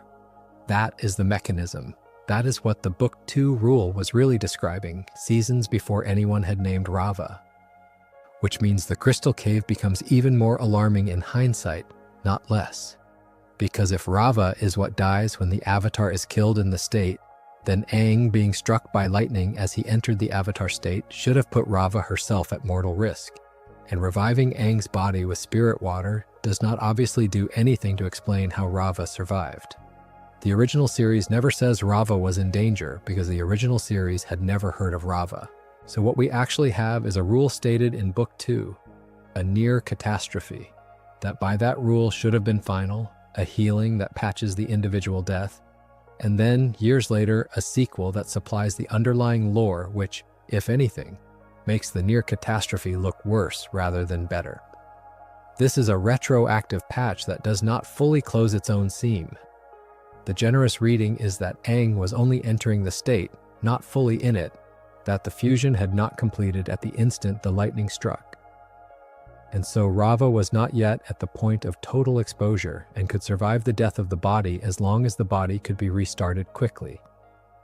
That is a coherent rescue of the timeline, and it is probably the best one available, resting on the word entering that Aang was interrupted before the state fully took hold.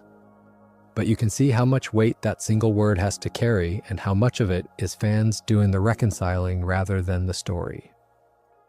There is one more piece of this that I want to give the original series real credit for, because it shows that even where the mechanics get shaky, the writers followed through on the consequences with genuine discipline. The spirit water saved Aang's life, but it did not fix everything. That deliberate choice Aang made in the cave to seize the avatar state by force instead of releasing his attachment as the guru had taught had a cost, and reviving him did not undo it. For much of Book 3, Aang has lost his access to the avatar state entirely. The energy center he was supposed to open remained blocked, the wound from the lightning left more than a scar, and he cannot enter the state at all until much later, when the block is finally cleared near the very end. He carries a lightning scar on his back for the rest of the series, so the first series did not just wave the whole thing away with a magic vial and move on. It let the Crystal Cave leave a mark that shaped the entire final season. A hero who had touched the greatest power in the world and then had it locked away from him precisely because of how he reached for it. That is the series keeping faith with its own consequences even in the middle of the moment where its mechanics are at their most strained.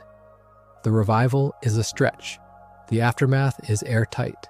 And the tension between those two things, a rule bent to save the story, and then a scrupulous honoring of everything that bend cost, is Avatar at its most characteristic. A show willing to cheat exactly once for the highest stakes, and then pay for the cheat in full for a whole season afterward. Everything we have talked about so far has been a rule inside the system. Now we have to talk about the rule under the system, the origin story of bending itself. Because this is the single largest thing the franchise ever went back and rewrote. And it is a rewrite so total that it changed the meaning of every bender who ever appeared in the original series, without a frame of the original series ever changing. Here is what Avatar, the Last Airbender, told you, or rather what it implied, because it never sat you down and explained it. Humans learned bending from the world itself, from watching and studying the movements of animals and the flow of the elements.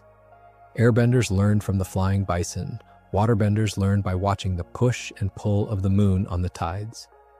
Earthbenders learned from the badger moles, the great blind creatures who move through the earth, which is also where Avatar ties Toph's whole philosophy of seeing with the earth back to its source. Firebenders, in the deeper Book 3 lore, learned from the dragons. The picture the original series paints is that bending is a discipline humans develop by learning from the original benders of the natural world, the animals and spirits who move the elements first. It is an elegant, grounded origin. You learn to bend by learning from the creatures who already do. And then the sequel, in a 2-part episode that reaches 10,000 years into the past, tells you something almost completely different, and it does it through the story of the first Avatar, a man named Wan. In the beginning, the story goes, humans did not bend at all. They lived on the backs of enormous ancient creatures called lion turtles, giant beasts, each of which was a walking city. And it was the lion turtles, not the animals of the wild, who held the power of the elements. When a human needed to venture down off the lion turtle and into the dangerous spirit wilds to gather food, the lion turtle would grant that person the power of an element, temporarily, bestowing firebending or one of the others for the length of the journey, to be given back to the lion turtle before the person returned into the safety of the city. Bending, at the very start, was not a human art at all. It was a loan, a power lent out by the lion turtles for a specific trip and then returned, like a tool you check out and bring back before you come home. Wan is the man who breaks that arrangement. He is granted fire for one of these journeys, and instead of returning it, he keeps it.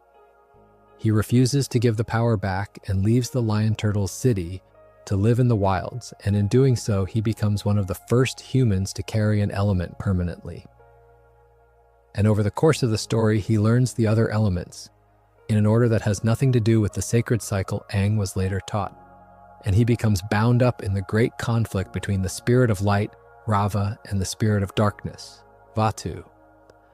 At the decisive moment to keep Vatu from plunging the world into 10,000 years of chaos, Wan fuses permanently with Rava, and that fusion is the birth of the Avatar, the first bridge between the human world and the spirit world, the first being to carry all 4 elements at once bonded with the spirit of light. And Rava at that moment makes Wan a promise that she will be with him through every one of his lifetimes to come, across all his future incarnations, so that the Avatar will always carry her forward. That is the beginning of the cycle we spend 2 whole shows inside.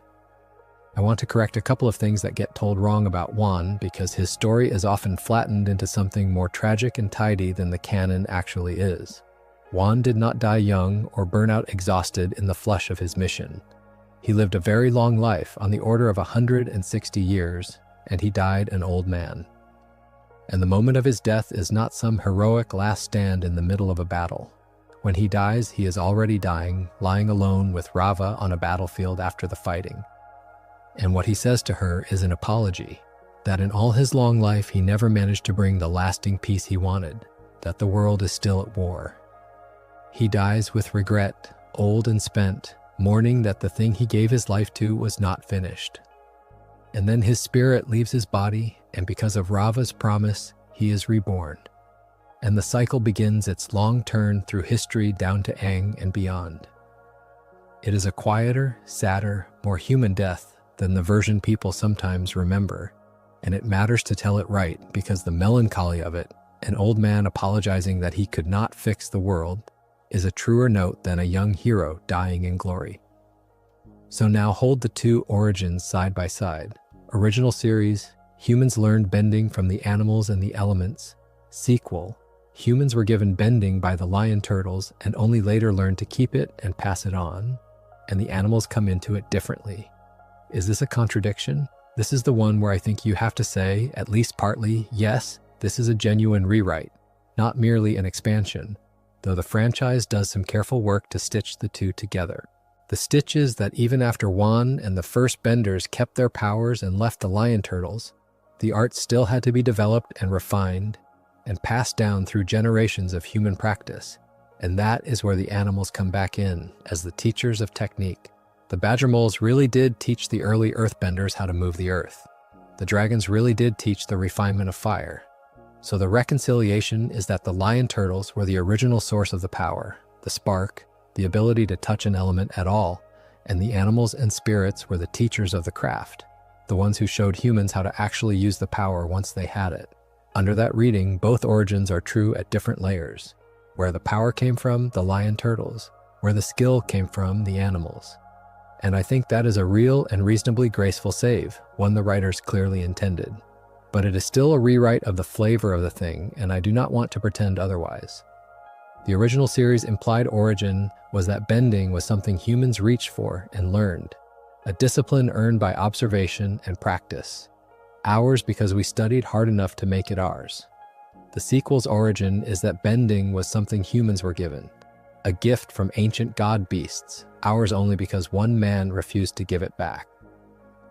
Those are different stories about what bending fundamentally is, one about human achievement and one about inheritance and even theft, and the shift in that meaning is real even if no single fact is technically contradicted. Every bender in the original series is, after the sequel, recontextualized. Their power is not, at root, something their ancestors developed. It is something their ancestors were loaned and kept. And I have to flag one thing that fans and even careless summaries get wrong about the lion turtles because it overreaches the canon. It is tempting to say that the lion turtles were the only beings who could grant an element to someone born without bending, the sole source of that ultimate power to bestow a power. But that is not quite true, and the franchise's own expanded material shows it.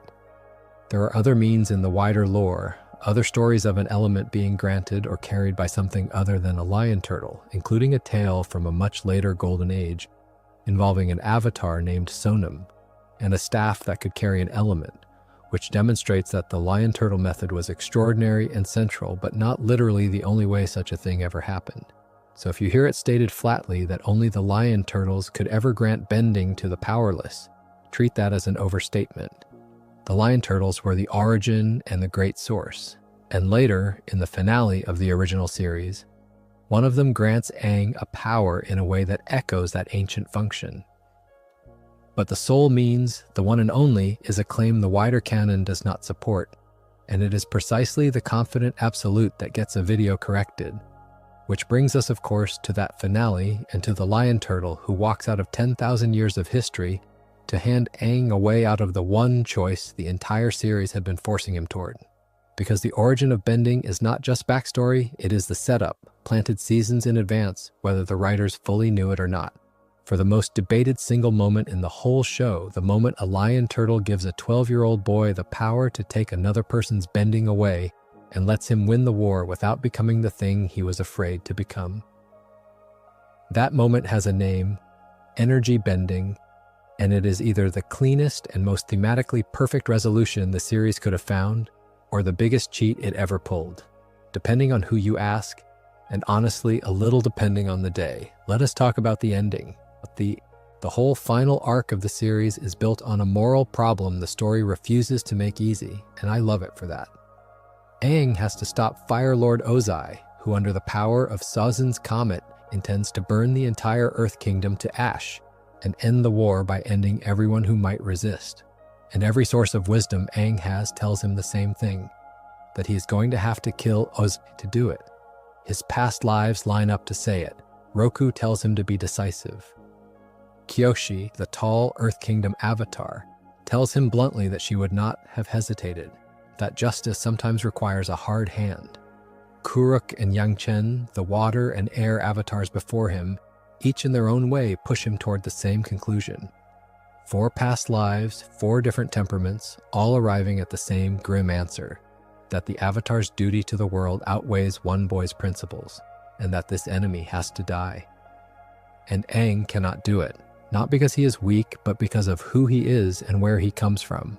He is the last Airbender, raised by monks in a culture built on the sanctity of all life, and taking a life, even the life of a tyrant, would be a betrayal of the one people the war had already wiped from the earth. To win by killing would be, for Aang, to let the genocide take the last of the air nomads too, the values they died holding. So he is caught between the unanimous counsel of every avatar who came before him, and the deepest conviction of his own soul, and the original series, to its enormous credit, does not pretend this is a small dilemma. It lets it be genuinely unresolvable. There is no clever third option on the table. Ozai is about to commit an atrocity beyond anything the war has seen, and the only way anyone can name to stop him is to kill him, and Aang will not. And then, the night before the final battle, Aang wakes on the back of a creature he has never seen, an ancient lion turtle, one of the last of the beings from the very beginning of the world, and it gives him another way. It tells him that in the era before the Avatar, before Benders even, the way to deal with a great evil was not to take its life, but to take its power, to bend the energy inside a person, to reach into their spirit and unbalance them so that their bending is stripped away. And it warns him, and this warning matters enormously and is often forgotten, that this is dangerous, that to bend another person's energy, your own spirit must be unbendable, entirely whole and uncorrupted, or the other person's energy will dominate and destroy you. It is not a safe or casual trick. It is a spiritual duel in which the corrupt one loses their power and the pure one keeps their soul. And if your own spirit is not pure enough, you are the one who is broken. Aang takes this gift, and in the final battle, at the decisive moment, with Ozai defeated but not dead beneath him, he uses it. He does not kill the Fire Lord. He bends Ozai's energy, and he takes his firebending away, leaving him alive and powerless, and he wins the war without breaking his own soul. This is the beat fans argue about more than any other in the series, and the argument has a name, Deus Ex Machina, the god from the machine, the ancient theatrical trick of a divine power descending at the last moment to resolve a problem the characters could not resolve themselves. And the case for calling it that is straightforward and I think partly fair. A brand new power, one never mentioned in 3 seasons, is introduced in the final 2 episodes by a brand new character who appears from nowhere. And that power resolves the central moral dilemma of the entire series by making the impossible choice unnecessary. Aang does not have to grow into being willing to kill, and he does not have to find a way to stop Ozai within the rules already established.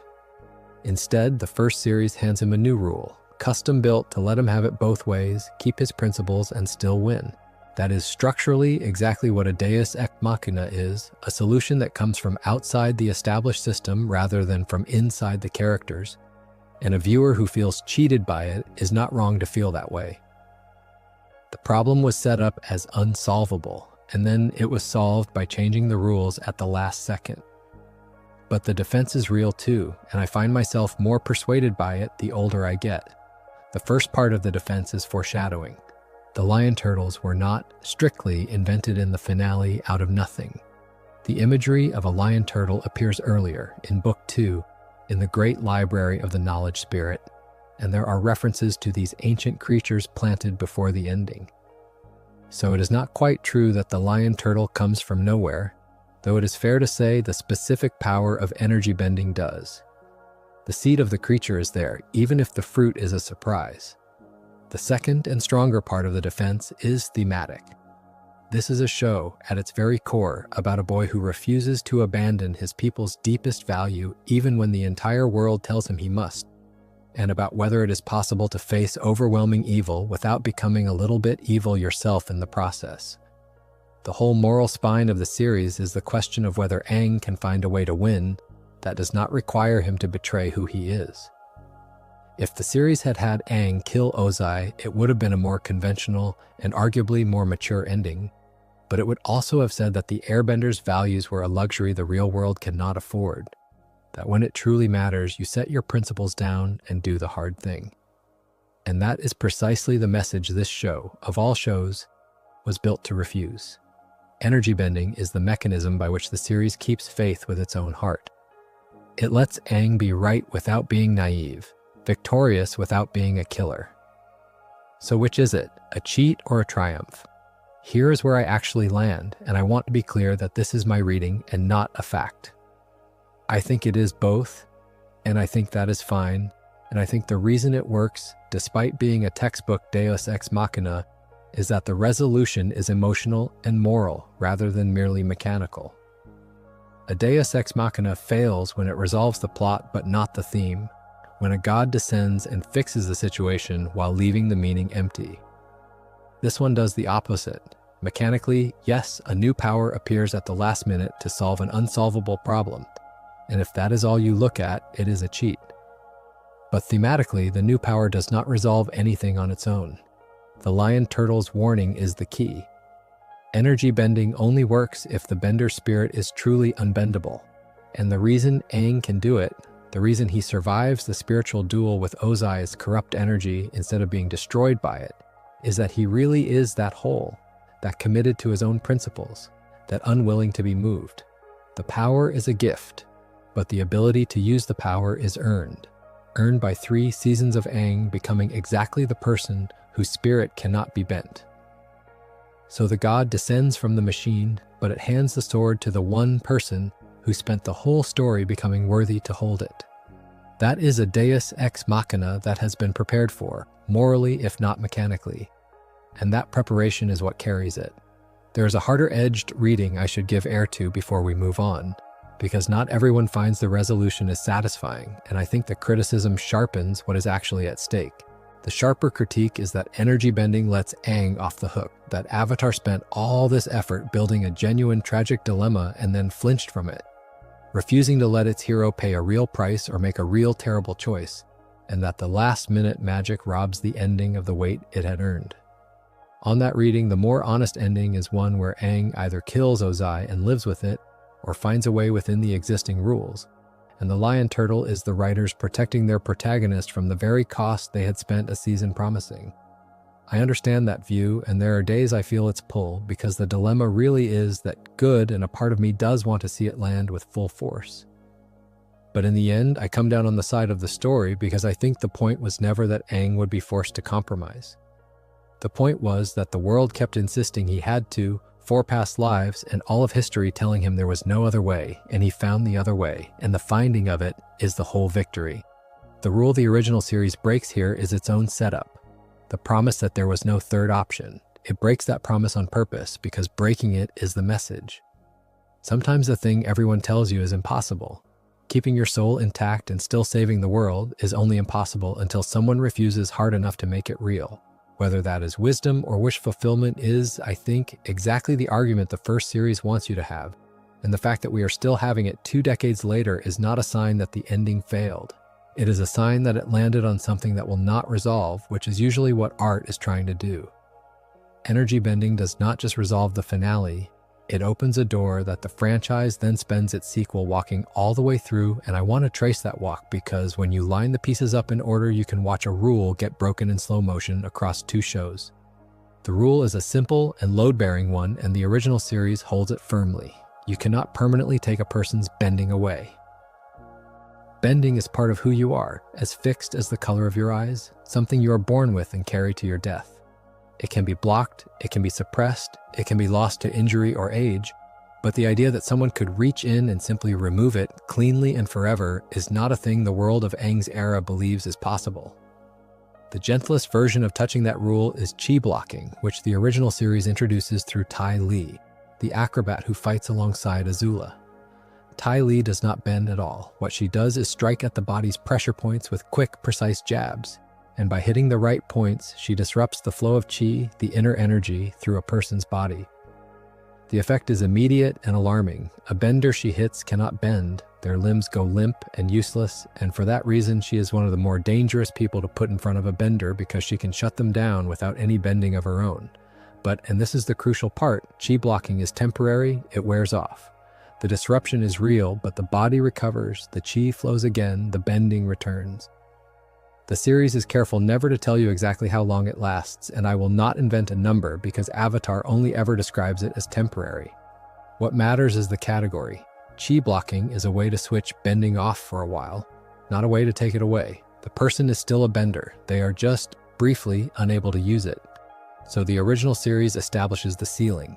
The furthest you can go with another person's bending, short of killing them, is block it for a time. And then, right at the end, Energybending appears and does the thing the world thought impossible, permanently removes Ozai's firebending, and it does it as a rare, dangerous, spirit-deep act available only to someone who has been given the power by a lion turtle and whose own spirit is unbendable enough to survive the attempt. It is presented as extraordinary precisely because it violates the ceiling. Taking bending away forever is supposed to be beyond anyone. And it is the one being from the dawn of the world granting the one boy pure enough to wield it the power to do the impossible, exactly once to end a war. The rarity is the whole point. Nobody else can do this. It required a creature 10,000 years old to bestow it. And then the sequel takes that impossible, once in an age act, and gives it to a villain who does it casually, at scale, night after night. And this is the escalation I flagged earlier when we were down in the dark with the Bloodbenders. Aemon, the masked revolutionary of Korra's era, presents himself to the world as a man who can take a person's bending away permanently. And he does it in public to bender after bender, as the centerpiece of his whole movement against benders. To the people watching, and for a long time to Korra herself, it looks like Aemon has some spiritual gift, some ability granted by the spirits to equalize the world by stripping the powerful of their power. But the truth, when it comes out, is darker and more grounded. Aemon is not spiritual at all. Aemon is Noatak, the son of the bloodbender Yakone. And the way he takes bending away is bloodbending, a technique so refined that he can reach into a person's body and permanently sever their ability to bend by manipulating the flow inside them. It is the darkest form of waterbending, pushed to a place even Hama never imagined. Weaponized into a tool for the permanent removal of the one thing that makes a bender a bender. Now line all 3 up in order because the escalation is the whole story. In the original series, the ceiling is chi blocking, temporary suppression, the bending always comes back. Then Energybending arrives, permanent removal, but rare, sacred, dangerous, gifted by a lion turtle, wielded once by the purest possible spirit. Then the sequel reveals Bloodbending can do the same thing, permanent removal, but now in the hands of a villain, done coldly and repeatedly and without any spirit purity required at all, just a rare bloodline and a monstrous discipline. The impossible thing, taking bending away forever, goes from something no one can do to something one holy power can grant to one worthy soul. to something a criminal with the right genes can do on a stage every night. And then the escalation completes its arc because Korra, having learned energy bending herself, is able to restore what Amon took, to give people their bending back. So the franchise ends up in a place the original series would not have recognized at all, a world where bending can be permanently stripped by more than one method and also permanently restored, where the fixed, unremovable, born with it nature of bending has been comprehensively bent out of shape. Is this a contradiction? Not a clean one, and I want to be fair, because each step is carefully connected to the one before it. Chi, blocking, and permanent removal are kept distinct. The story never blurs the temporary and the permanent. Energy bending's rarity is maintained, it stays a spirit deep act. And Amon's bending removal is explicitly a form of bloodbending, tied back to a bloodline the sequel had already established, not a new magic invented from nothing. Every step is load-bearing and every step is connected. But the cumulative effect is still that a rule the original series treated as fundamental, that your bending is yours and cannot be taken, has been thoroughly dismantled by the end of the franchise. What was once the definition of a bender, the thing that made them what they were for life, becomes something that can be removed and restored, taken by a villain and given back by a hero. The escalation is graceful, each link forged carefully to the last, but the chain still leads somewhere the first show never meant to go, to a world where the thing that should be most personal and permanent about a person turns out to be neither. And I think there is something a little sad buried in that escalation, which is worth naming before we leave it. The original series treated bending as identity, as destiny, as the thing you are. To be a bender was to be a certain kind of person forever. The escalation of removal and restoration, for all its careful construction, turns bending into something more like a possession, a thing you have rather than a thing you are, something that can be confiscated and returned. That is a real shift in what bending means, and it is one of those changes that happens not in a single contradiction, but across the slow accumulation of a franchise growing and reaching for bigger and darker stakes. Nobody ever announces that bending stopped being identity and started being property. It just happens, one careful step at a time, until you look up and the world has changed its own mind about what a bender fundamentally is. There is one more thing the sequel does that I have to give a chapter of its own, because it does not just break a rule, it deletes one of the defining mechanics of the entire original series, and it does it in a single devastating sequence. The mechanic is the past lives. From the very beginning, one of the truly beautiful things about being the Avatar is that you are never alone, because every avatar of the ages before you is still there, accessible, a council of thousands of years of wisdom you can reach into for guidance. Aang talks to Roku constantly. Roku is his mentor across the veil, appearing to explain history and warn of danger and counsel him through impossible choices. Aang consults Kyoshi, Kuruk, Yang Chen. When he needs to know whether he can spare Ozai, it is his past lives he turns to, 4 of them, each giving their answer. The past lives are the Avatar's inheritance, the accumulated soul of the institution, always available, and the idea that they are always there is woven into the whole texture of what the Avatar is. The sequel spends its first book with Korra still able to reach that inheritance, though she struggles with the spiritual side of being the Avatar, and the connection comes hard to her.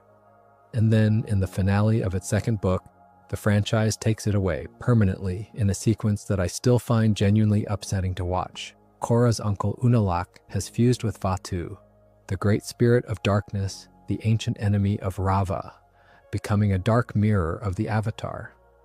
And in the climactic battle, he does the unthinkable.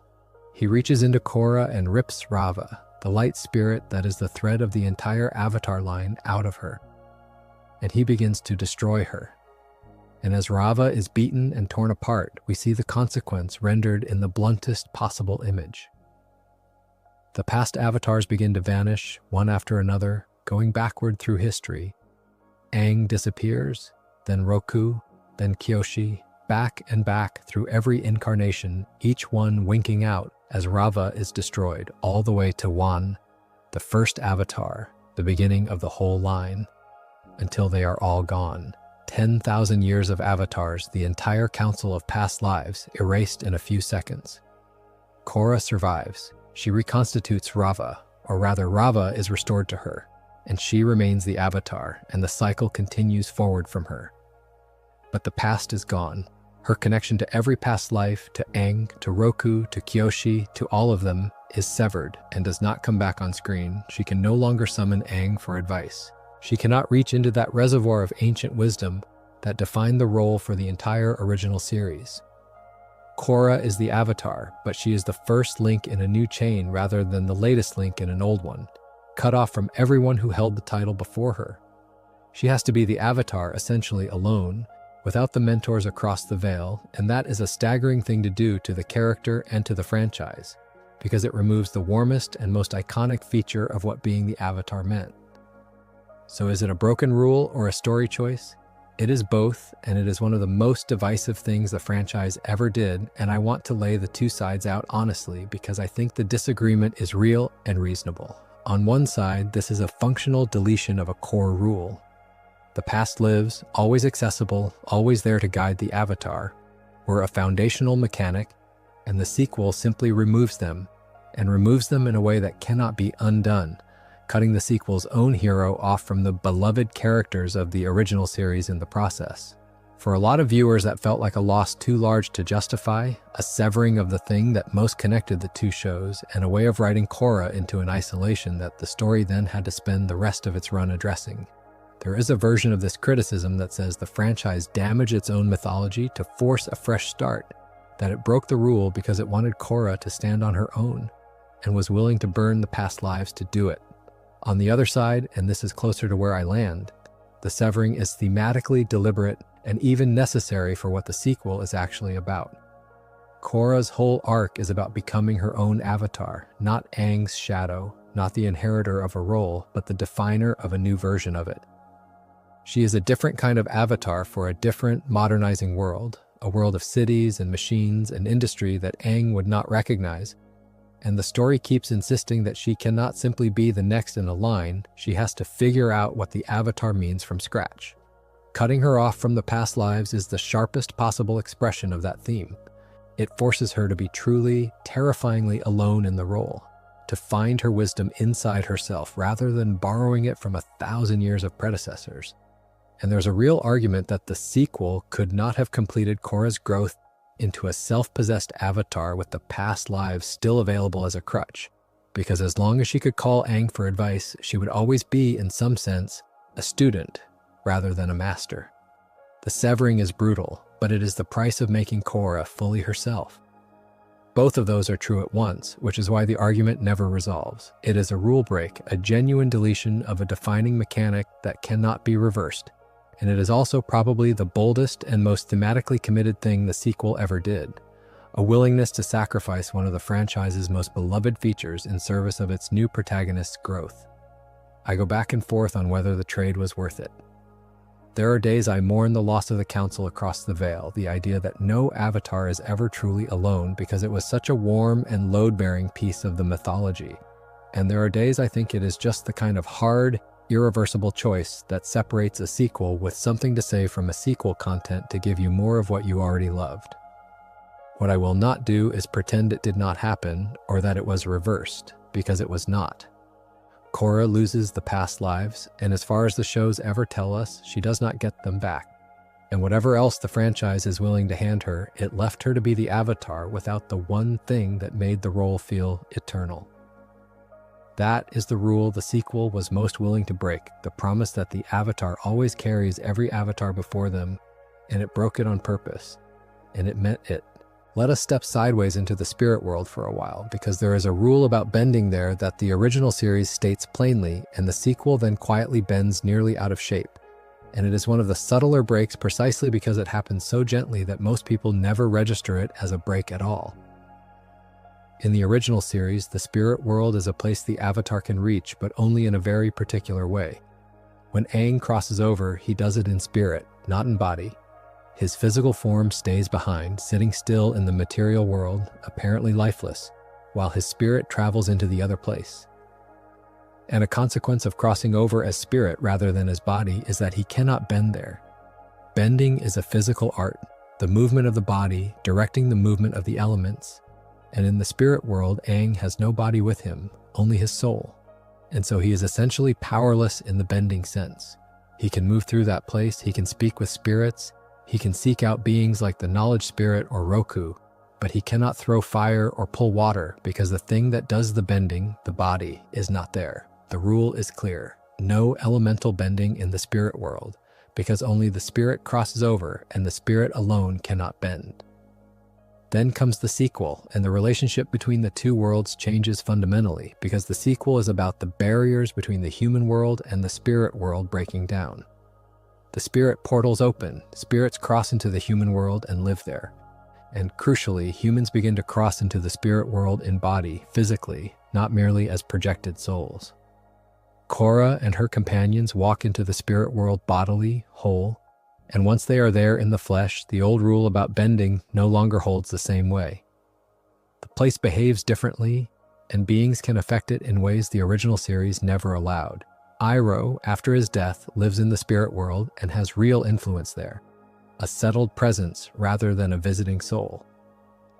And the spirit-based powers, the ones that work on the level of the soul and energy rather than the physical manipulation of elements, function in the spirit world precisely because they never depended on the ordinary body in the first place. Energy bending, spirit bending, the deep spiritual arts, these operate in the spirit world because they are spiritual by nature. So the rule was never quite the flat statement it first appeared to be. What the original series presented as no bending in the spirit world turns out, in light of the sequel, to be something more like no ordinary elemental bending unless you are physically present, and even then the spirit-based arts are a different matter entirely. The reconciliation is reasonably clean if you are generous about it. Aang could not bend on the other side because only his spirit crossed and elemental bending needs the body. Korra can affect the spirit world because she crosses in body, and because the powers that matter most there are the spirit deep ones that were never about the body to begin with. Under that reading, nothing is truly contradicted. The original rule was really a rule about spirit projection, not a rule about the spirit world as a place, and the sequel simply explores what happens when you go there in the flesh, which the original series never did. But I file it under brakes anyway, softly, because of how the original series framed it. The impression the first show left, the felt rule, was that the spirit world is a place where the Avatar's earthly power falls away, where you are stripped of your abilities and reduced to your naked soul. And there was a spiritual meaning in that, a sense that the other place humbles you, that you enter it powerless and small. The sequel, by letting people walk in bodily and act and affect the place and use their deepest powers there, loses some of that. The spirit world becomes another arena, a place you can fight in and shape, rather than a place that fundamentally unmakes your power the moment you arrive. That is not a contradiction of a stated fact so much as an erosion of a felt truth. And those erosions are, in some ways, the breaks I find most interesting of all, because they are the ones where the world changes its own character without ever technically breaking its own word. Now, in the interest of fairness, and because a video about the times a series broke its own rules owes you the times it did not, I want to spend a little while on a power that the franchise kept beautifully consistent across both shows, because the contrast tells you something about how deliberate the breaks usually are. That power is combustion bending, one of the rarest and most frightening firebending subskills. And it is a masterclass in a rule being established and then honored with total discipline. Combustion bending is the ability to create explosions at a distance, to fire a concentrated beam of destructive energy from a focal point on the forehead, a third eye, that detonates whatever it hits. In the original series, it belongs to a silent assassin the fans nicknamed Combustion Man, a hulking bounty hunter with a tattoo of a third eye on his forehead, who is sent to hunt Aang and who is one of the genuinely menacing threats in the whole series precisely because he can blow things apart from across a battlefield without ever getting close. And in the sequel, the same power appears again in a member of the anarchist Red Lotus, a woman named Pali, who has the identical third eye focal point and the identical ability to launch explosive blasts from it. And here's the discipline. Both shows establish the exact same limitation, and both shows exploit it in the same logical way. The power flows through the focal point on the forehead, which means that if you can block or strike that focal point, the combustion bender cannot fire. And worse, Disrupting the process can turn the power back on the bender themselves. In the original series, the way Combustion Man is finally stopped is by interfering with his forehead, disrupting the focus so his own blast backfires. In the sequel, Pali is defeated when a Metalbender bends the metal band around her forehead at the crucial instant, so that her own combustion blast detonates against herself. Same power, same weakness, same category of solution across two shows made years apart. Nobody had to keep that consistent. It would have been easy for the sequel to give Pali the power without the matching weakness, or to have her defeated some other way. Instead, the franchise honored the rule it had made, that the forehead focal point is both the source and the fatal vulnerability of combustion bending, and it paid that rule off twice, once in each show, with the same grim logic. I bring this up not to fill time, but because it is the control case, the evidence that the breaks we have been walking through are not simply carelessness. When the franchise wanted to keep a rule, it kept it meticulously across a decade and 2 productions. Combustion bending's forehead weakness never wavers, which means that when other rules do bend, the moon dependency of fire left fuzzy, the full moon requirement of bloodbending overturned, the past lives deleted, those bends are almost always choices made because a story needed them or a world grew past them rather than accidents. A careless franchise breaks rules at random. This one mostly breaks them on purpose, and the combustion benders, blowing themselves up the same way in both shows, are the proof. Not every rule the original series breaks is a rule of magic. Some of the ones I find most interesting are rules of logic, the internal reasoning the characters themselves lay out. And there is a beauty of an example wrapped around the question of why the villains do not simply kill Aang. This one is not a mechanics break. It is a case of characters acting against their own stated logic. And once you see it, you cannot unsee it. Early on, the first series gives the villains a reason not to kill the Avatar, and it is a rather clever reason that respects the mythology. The Avatar reincarnates. Kill this one, and the spirit is simply reborn into the next nation in the cycle, and you have a new Avatar to deal with, one you now cannot find because they could be anywhere. An infant somewhere in the world you would have to locate and eliminate all over again. Zhao reasons along these lines. Better, the logic goes, to capture the Avatar than to kill him, because killing him only resets the problem into a form you cannot track. It is a smart piece of villain reasoning, and it makes the pursuit of Aang feel coherent, because it explains why so many enemies want him alive. But here is where the logic quietly turns against the people using it, and the series never fully reckons with the turn. The whole final act of the series is racing toward the arrival of Sazan's comet, the celestial event that will grant firebenders overwhelming power for a brief window and that Ozai intends to use to end the war permanently. And if you sit with the villain's own reasoning in the shadow of that comet, it stops making sense for them to keep Aang alive. Because yes, if you kill Aang, the Avatar is reborn into the next nation. But the reborn Avatar would be a helpless infant, a baby with no training, no bending mastery, no ability to do anything at all for years and years. And the comet is coming now, so killing Aang before the comet would not reset the problem into a form the villains cannot handle. It would reset it into the handiest possible form, an Avatar who is a defenseless newborn precisely when the Fire Nation is about to have the power to burn the world. The reborn Avatar could not possibly stop the comet plan, because the reborn Avatar would be an infant during the exact window when it mattered.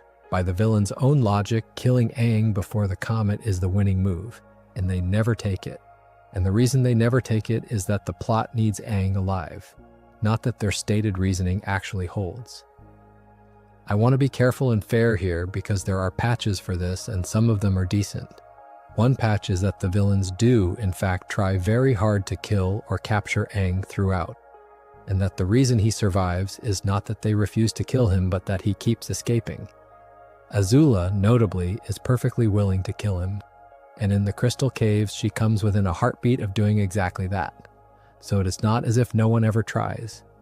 Another patch is that Ozai's plan does not really depend on the Avatar being dead, because Ozai believes his comet-enhanced assault will be so overwhelming that the Avatar, trained or not, cannot stop it. So from Ozai's arrogant point of view, Aang is not worth diverting resources to hunt down and kill when the comet will settle everything anyway. That is actually consistent with Ozai's character, a man too proud to think a single boy could threaten him. So the sharpest version of the break, the villains stupidly keep alive an enemy they should obviously kill, softens under scrutiny because the individual villains have individual reasons. Azula does try, Ozai is too arrogant to bother, and Aang mostly survives by fleeing rather than by being spared. But the underlying tension is still real, and it is worth naming precisely. Avatar gave us a rule, the reincarnation reasoning, killing the Avatar just makes a new one, and it presented that rule as a smart reason to prefer capture over killing. And then it set the climax at a moment, the comet's arrival, when that rule inverts, when killing the Avatar would actually be the smart move because the replacement would be an infant during the decisive window. The story does not lean into that inversion. It does not have a villain realize in a chilling moment that the comet changes the math, and that now the correct move is simply to kill the boy. It lets the earlier reasoning fade into the background rather than confronting the fact that its own stated logic had flipped. That is the break, not a stupidity in any one character, but a rule of reasoning the original series established and then declined to follow to the place it led, because the place it led was a world where the heroes lose.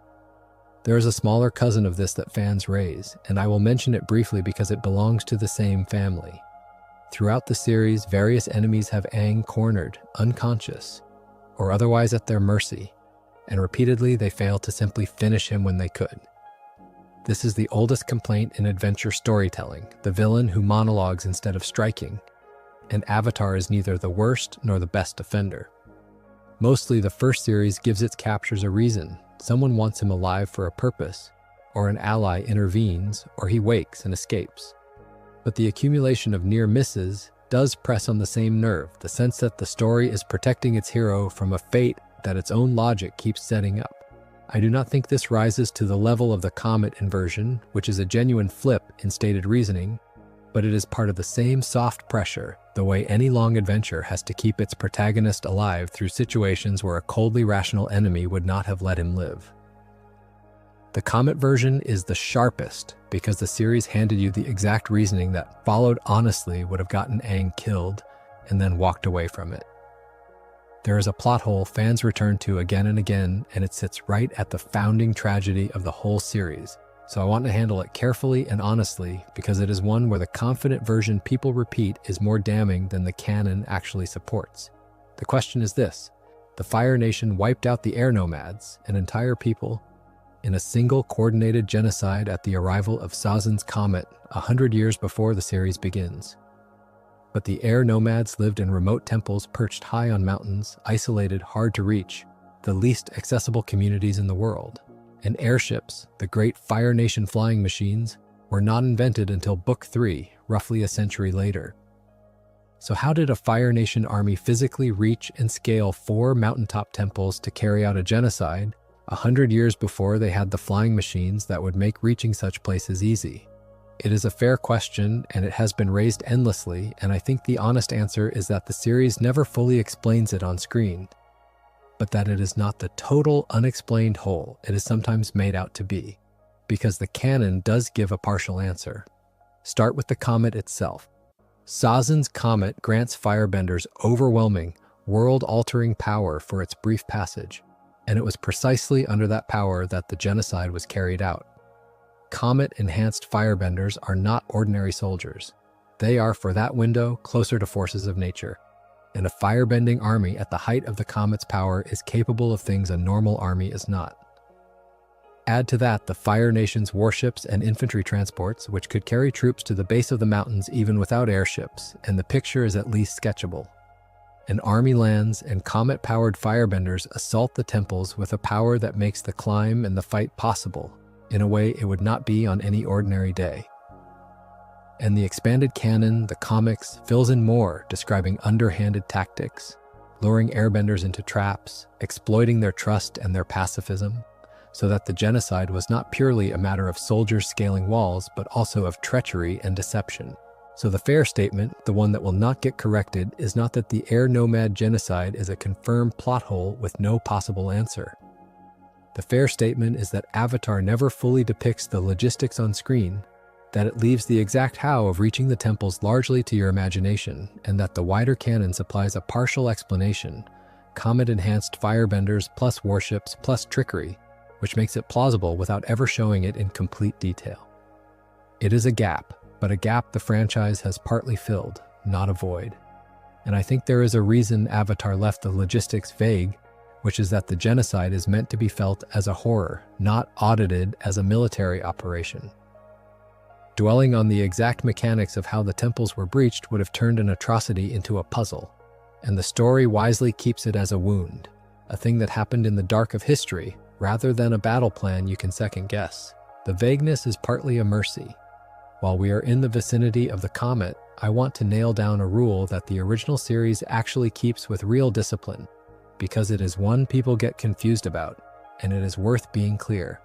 Sazen's comet boosts firebending and only firebending. It does not enhance waterbending or earthbending or airbending, and importantly, it does not boost the Avatar's other elements even though the Avatar can bend fire. The comet is the sun's cousin, a surge of the same kind of power that fire draws on, and so it lifts fire and fire alone.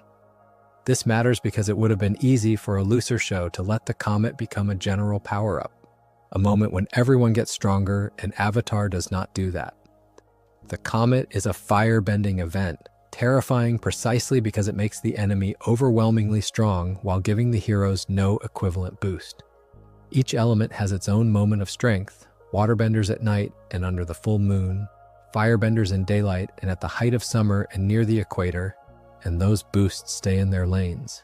The comet respects that.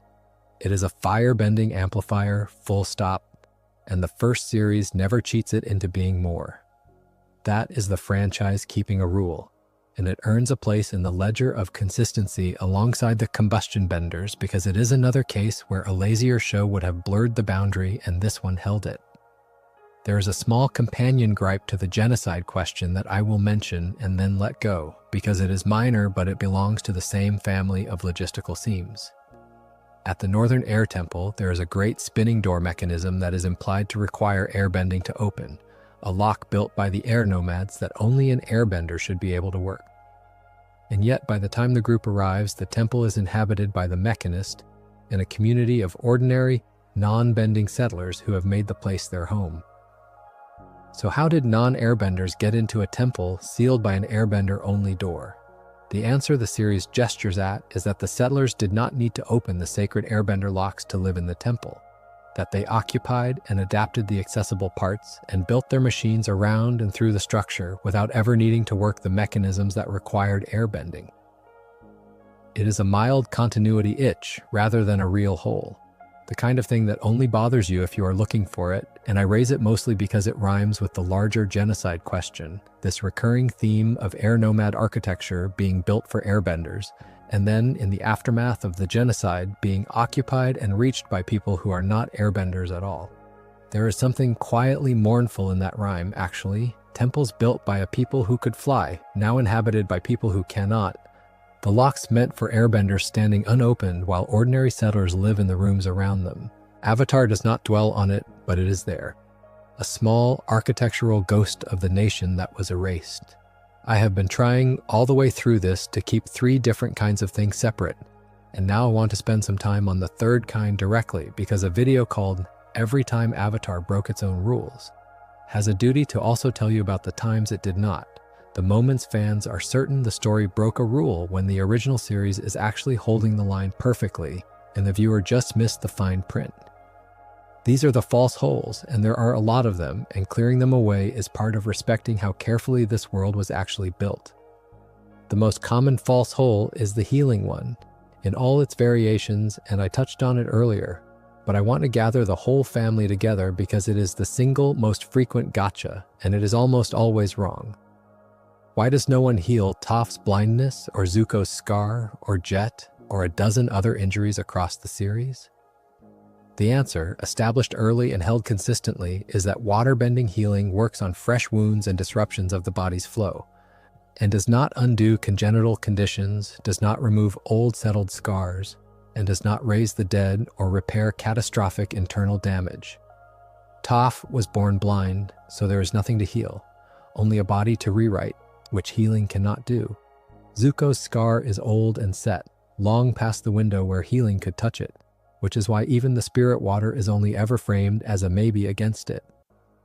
Jet's injury is immediately fatal and internal, beyond what fresh wound closing can reach. None of these is a plot hole. Every one of them is the first series following a rule it laid down clearly, and the frustration people feel is really the frustration of wanting a rule to be more generous than it is. Healing is not a resurrection spell or a cure-all. It is a specific, bounded power, and the series never once cheats its bounds, not even when it would have been convenient. The second great false hole is the Avatar State one. Why does Aang not simply enter the Avatar State and win every fight, become the glowing-eyed god, and end every conflict in a single burst? And the answer again is that Avatar established the rules for the state and held them. For most of the series, Aang cannot enter the state at will at all. It takes him over involuntarily under overwhelming emotional distress. And he actively fears it because in that state he is powerful, but not fully himself, a vessel for forces larger than his own judgment. And after the Crystal Caves, he loses access to it entirely for most of the final season, precisely because of the wound and the block we talked about. So the reason Aang does not just power up and win is not a plot hole. It is the spine of his whole arc, a hero who has the greatest power in the world sitting inside him and who spends the series unable to control it, afraid of it, and for a long stretch cut off from it completely. The state is not a trump card he refuses to play. It is a locked door he spends the series learning and failing and finally managing to open. A third false hole, and this one is more of an in-universe puzzle than a mechanics complaint, is the question of why the good waterbenders do not simply bloodbend their way through every fight, since bloodbending is so overwhelmingly powerful. And the answer here is moral rather than mechanical. But it is airtight. Bloodbending is presented as a violation so profound that the heroes will not use it, that even being able to do it is treated as a kind of curse. Katara can bloodbend, and the fact that she can is a wound she carries, not a weapon she reaches for. The rule that keeps bloodbending out of the hero's hands is not that they cannot do it, it is that they will not, because to do it is to become something they refuse to be. That is character consistency doing the work of a rule, and it holds perfectly. The moment a hero bloodbends in this franchise, it is always horrifying, always a line crossed under extremity, never a tactic. So the absence of casual bloodbending is not an oversight, it is the whole point. Then there are the false holes that come from viewers forgetting the specific limits of a power. And Toph in the desert is the classic. People sometimes cite the desert episodes as a moment where Toph is suddenly inexplicably useless, as if the story forgot how strong she is. But it did not forget, it remembered exactly, because Toph sees through vibrations in solid earth, and sand does not carry those vibrations cleanly, it shifts and scatters the signal into a blur. So of course Toph is disoriented and diminished in the desert, walking on ground that turns her sharp sense into noise. That is not a lapse, it is the rule of her power working precisely as established, put deliberately into the one environment that defeats it. The same goes for Toph on ice, or Toph carried into the air, or Toph facing an opponent who never touches the ground. The original series built her a sense with specific gaps, and then it kept finding the gaps, which is the opposite of a plot hole. It is a writer respecting a limitation so thoroughly that they build whole sequences around it. I want to add one more to this pile because it is subtle, and I think it is really to the series' credit. People sometimes ask why the Fire Nation, with a century of technological advantage and the strongest military in the world, never simply won the war outright before the series began, why 100 years of superiority did not end in total conquest long ago. And the answer the first series gives through its geography and its politics is that Ba Sing Se, the great Earth Kingdom capital, held. Its walls were never breached by force in a century of war. The Fire Nation could conquer the coasts and the countryside and burn the smaller nations. But the heart of the Earth Kingdom stood behind walls that, comet or no comet, the Fire Nation could not simply knock down. And it takes the events of the series, treachery from within rather than assault from without, to finally bring Ba Sing Se down.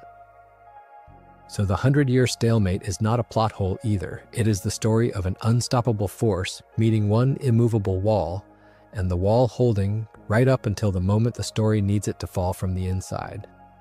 The series thought about why the war had lasted a century instead of ending in a decade, and the answer is baked into the map.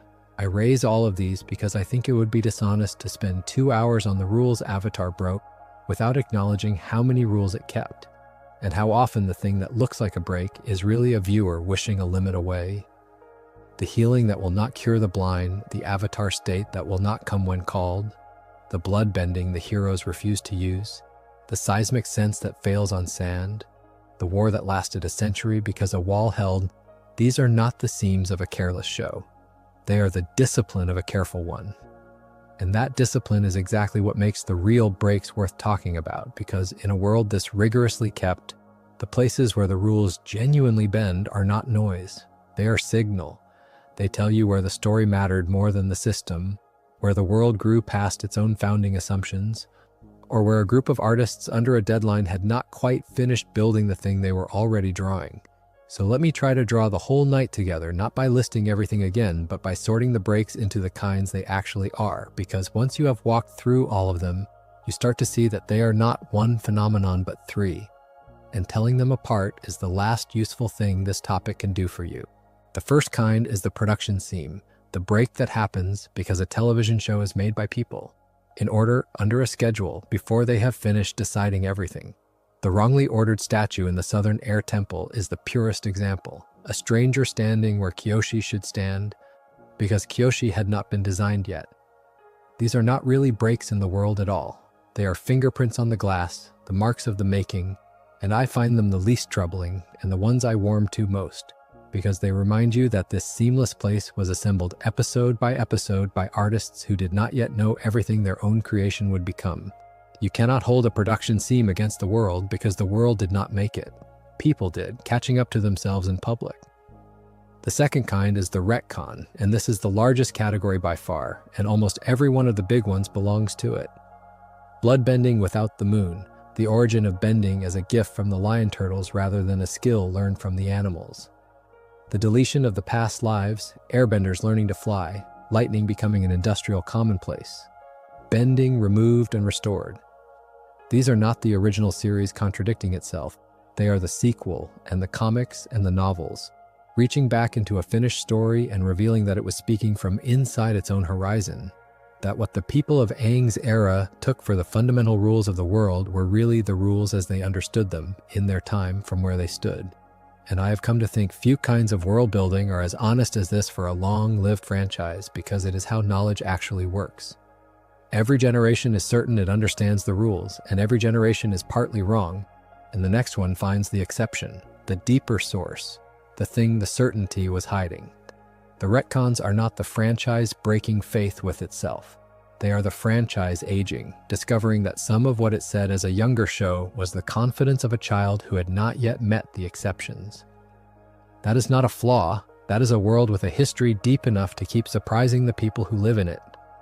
The third kind is the genuine strain, the place where a rule Avatar itself set really does bend under the weight of what the story needed. And there are fewer of these than the internet would have you believe. But they are real, and I will not pretend otherwise. The eclipse in the sun, fire framed as an inner force, and then switched off by an outer one, and the story never reconciling the two. The revival in the crystal caves, a healing that sits at or past the edge of everything healing was supposed to be, patching a death that by the cycle rule should have been the end of everything. The villain's reincarnation logic that inverts under the coming comet and is never confronted. Energybending descending at the last moment to dissolve the one impossible choice the whole series had been building toward. These are the ones where the story mattered more than the system, where the writers needed a thing to be true, a weakness to exploit, a hero to survive, a soul to stay intact, and they let the rule flex to allow it. And here is what I have landed on after all of this about that third kind. I do not think the strains are failures. I think they are the moments where the original series chose meaning over mechanism. And I think choosing meaning is almost always the right choice, even when it costs you a little consistency. Because a perfectly consistent story that means nothing is worse than a slightly strained one that means everything. Because in the end, that is what all of these breaks have in common across all three kinds. They are the places where you can see the first series wanting something more than it wanted to be airtight. It wanted Aang to reach the crisis in time, so the world became flexible under a flying bison. It wanted the eclipse to be a real weakness, so fire simply became sun-powered for a day. It wanted Aang to live, so the strongest water in the world did the impossible once and never again. It wanted Aang to keep his soul and still win, so a creature from the dawn of time handed him away. It wanted Korra to become her own avatar, so it burned away the past lives that would have kept her a student. Every break is a want. Every seam is a place where the story reached for something and let the rules give a little to reach it. And a world whose rules never give, never bend, never strain, is a world where nothing was ever wanted badly enough to break for. The breaks are the evidence that this was never really a machine at all. It was always a story, and stories bend because the people telling them are reaching for something the rules alone could never give. That is the thing I want you to carry out of tonight, if you carry anything. Not a list of gotchas, not a scorecard of where Avatar failed its own logic, but a kind of tenderness toward the seams. Because the seams are where you can see the love. A show that did not care would not have rules tight enough to break. Avatar broke its rules exactly because it had rules worth breaking, a world so carefully built that the strain shows. And the strain shows because underneath every one of these breaks is someone who wanted the story to mean more than it wanted the story to be neat. And I will take that trade every time. Before we wind down, there is one more rule I want to spend a little time on, because it is the one the entire series rests on, the one that makes the whole story possible. And it is a rule the series uses exactly once and then treats with a strange, quiet inconsistency afterward. It is the rule of the iceberg. Aang survives 100 years frozen in ice at the bottom of the ocean, and he emerges a 12-year-old boy, unaged, unharmed, exactly as he went in. And the mechanism Avatar gives for that is the Avatar state. In a moment of terror and grief, fleeing on his sky bison, Aang crashed into the water and the Avatar state took him over, encasing him in a sphere of ice and putting him into a kind of suspended animation. The raw power of the state keeping his body alive and unchanged across a century while the world above him burned and rebuilt and forgot him. I want to get the sequence exactly right because this is a place people routinely tell the story wrong, and it matters both for accuracy and because the true version is sadder and stranger than the popular one. Aang did not witness the genocide of his people. That is the thing to hold on to. He did not stand at the temple and watch the air nomads die. He did not live through the atrocity and carry the direct memory of it. What actually happened is that Aang, a boy overwhelmed by the burden of being the Avatar, and by fears he could not carry, fled the southern air temple before the Fire Nation ever came. He ran away out over the ocean, and it was during that flight that the storm and the crash and the Avatar state and the ice took him, and he froze. And it was while he was frozen, sealed away and unaware, that Sazan's comet arrived and the Fire Nation carried out the genocide. So Aang was already gone, already in the ice, already lost to the world, when his entire people were destroyed. He did not see it. He slept through the end of his civilization and woke 100 years later to discover, slowly and then all at once, that everyone he had ever known was long dead, and his whole nation had been erased while he lay frozen and dreaming. And that discovery, when it comes, is among the series' most devastating moments, and Aang does not face it alone, which is a detail worth honoring. When he returns to the Southern Air Temple and finds the truth, when he comes upon the remains of Gyatso, the monk who raised him and loved him amid the ruins of his home, Katara is there with him. She has followed him, she is beside him in that unbearable moment, and it is her presence, her refusal to leave him alone with the horror, that becomes the first thread of the new family that will carry him through the rest of the story. He learns of the genocide 100 years after it happened, as a boy who slept through it, standing in the wreckage with a girl he has known for days, who decides, watching him break, that she is not going anywhere. The grief is real, but the guilt underneath it, the running away, the not being there, The surviving by accident while everyone else died is what makes Aang's arc what it is. He did not witness the end of his people. He escaped it, and then he had to live with having escaped it, now the rule of the iceberg. The Avatar state sustained Aang, unaging, for 100 years. That is an extraordinary power, and the story uses it precisely once as the very premise of the series, and then never lets it become a general ability. No other Avatar is shown doing anything like it, and the original series does not offer it as a repeatable trick, a way for an Avatar to simply outlast their enemies by freezing themselves for a century. It is a one-time involuntary desperation event, the Avatar state reflexively preserving its host in the only way it could, and the first series is wise not to explore it further, because a power that can suspend the Avatar indefinitely would break the mortality that makes the Avatar story matter. So the iceberg is a rule invoked once and then set aside, like the Moon Spirit's death, a power too large to let loose in the world more than a single time.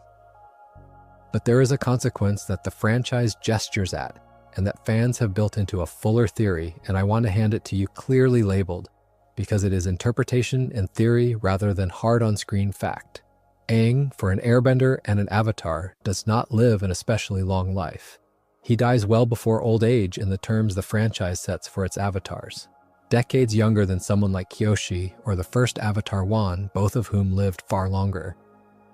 And the reading that fans have drawn, and that the creators have at times suggested has some truth to it, is that the 100 years in the ice took a toll, that being frozen in the Avatar state for a century was not a free preservation, but a cost, that it drained something from him, shortened the span he had, so that the boy who survived the death of his people by sleeping through it paid for that survival at the other end of his life, dying earlier than he otherwise would have. I have to be honest and say that this is not stated as a hard mechanical fact in the way the healing limits are stated. It is a reading, supported by the shape of the timeline and by things the creators have said, but it lives in the register of interpretation, not canon law.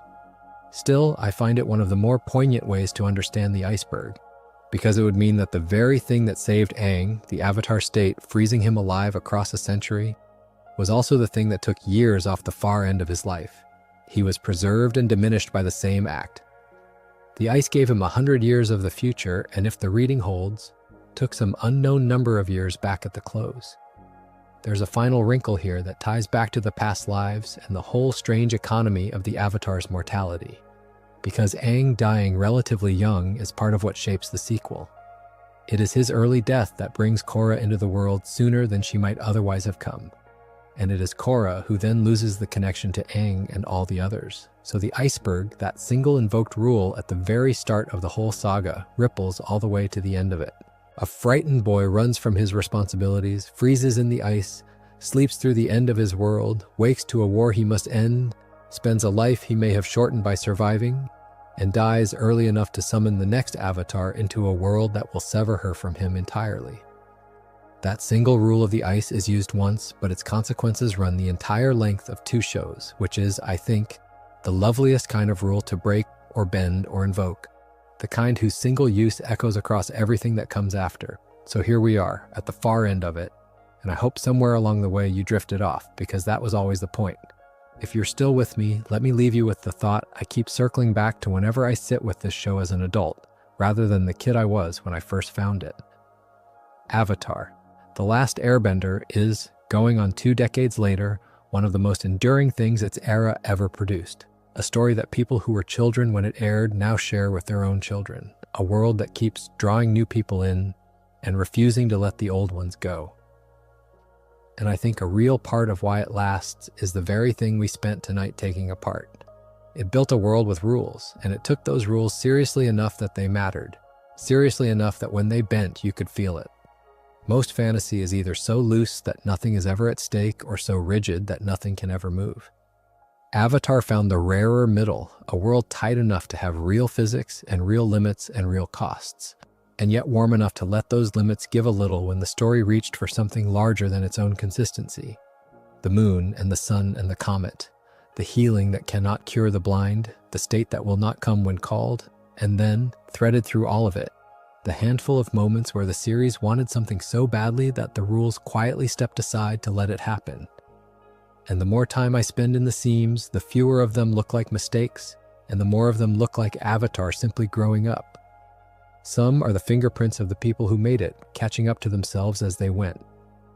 Some are the sound of a sequel reaching back and discovering that the certainties of an earlier age were only ever certainties for that age. And a few, the eclipse, the revival in the caves, the lion turtle in the dark, are the places where meaning won out over mechanism, where a story chose to matter more than it chose to be neat.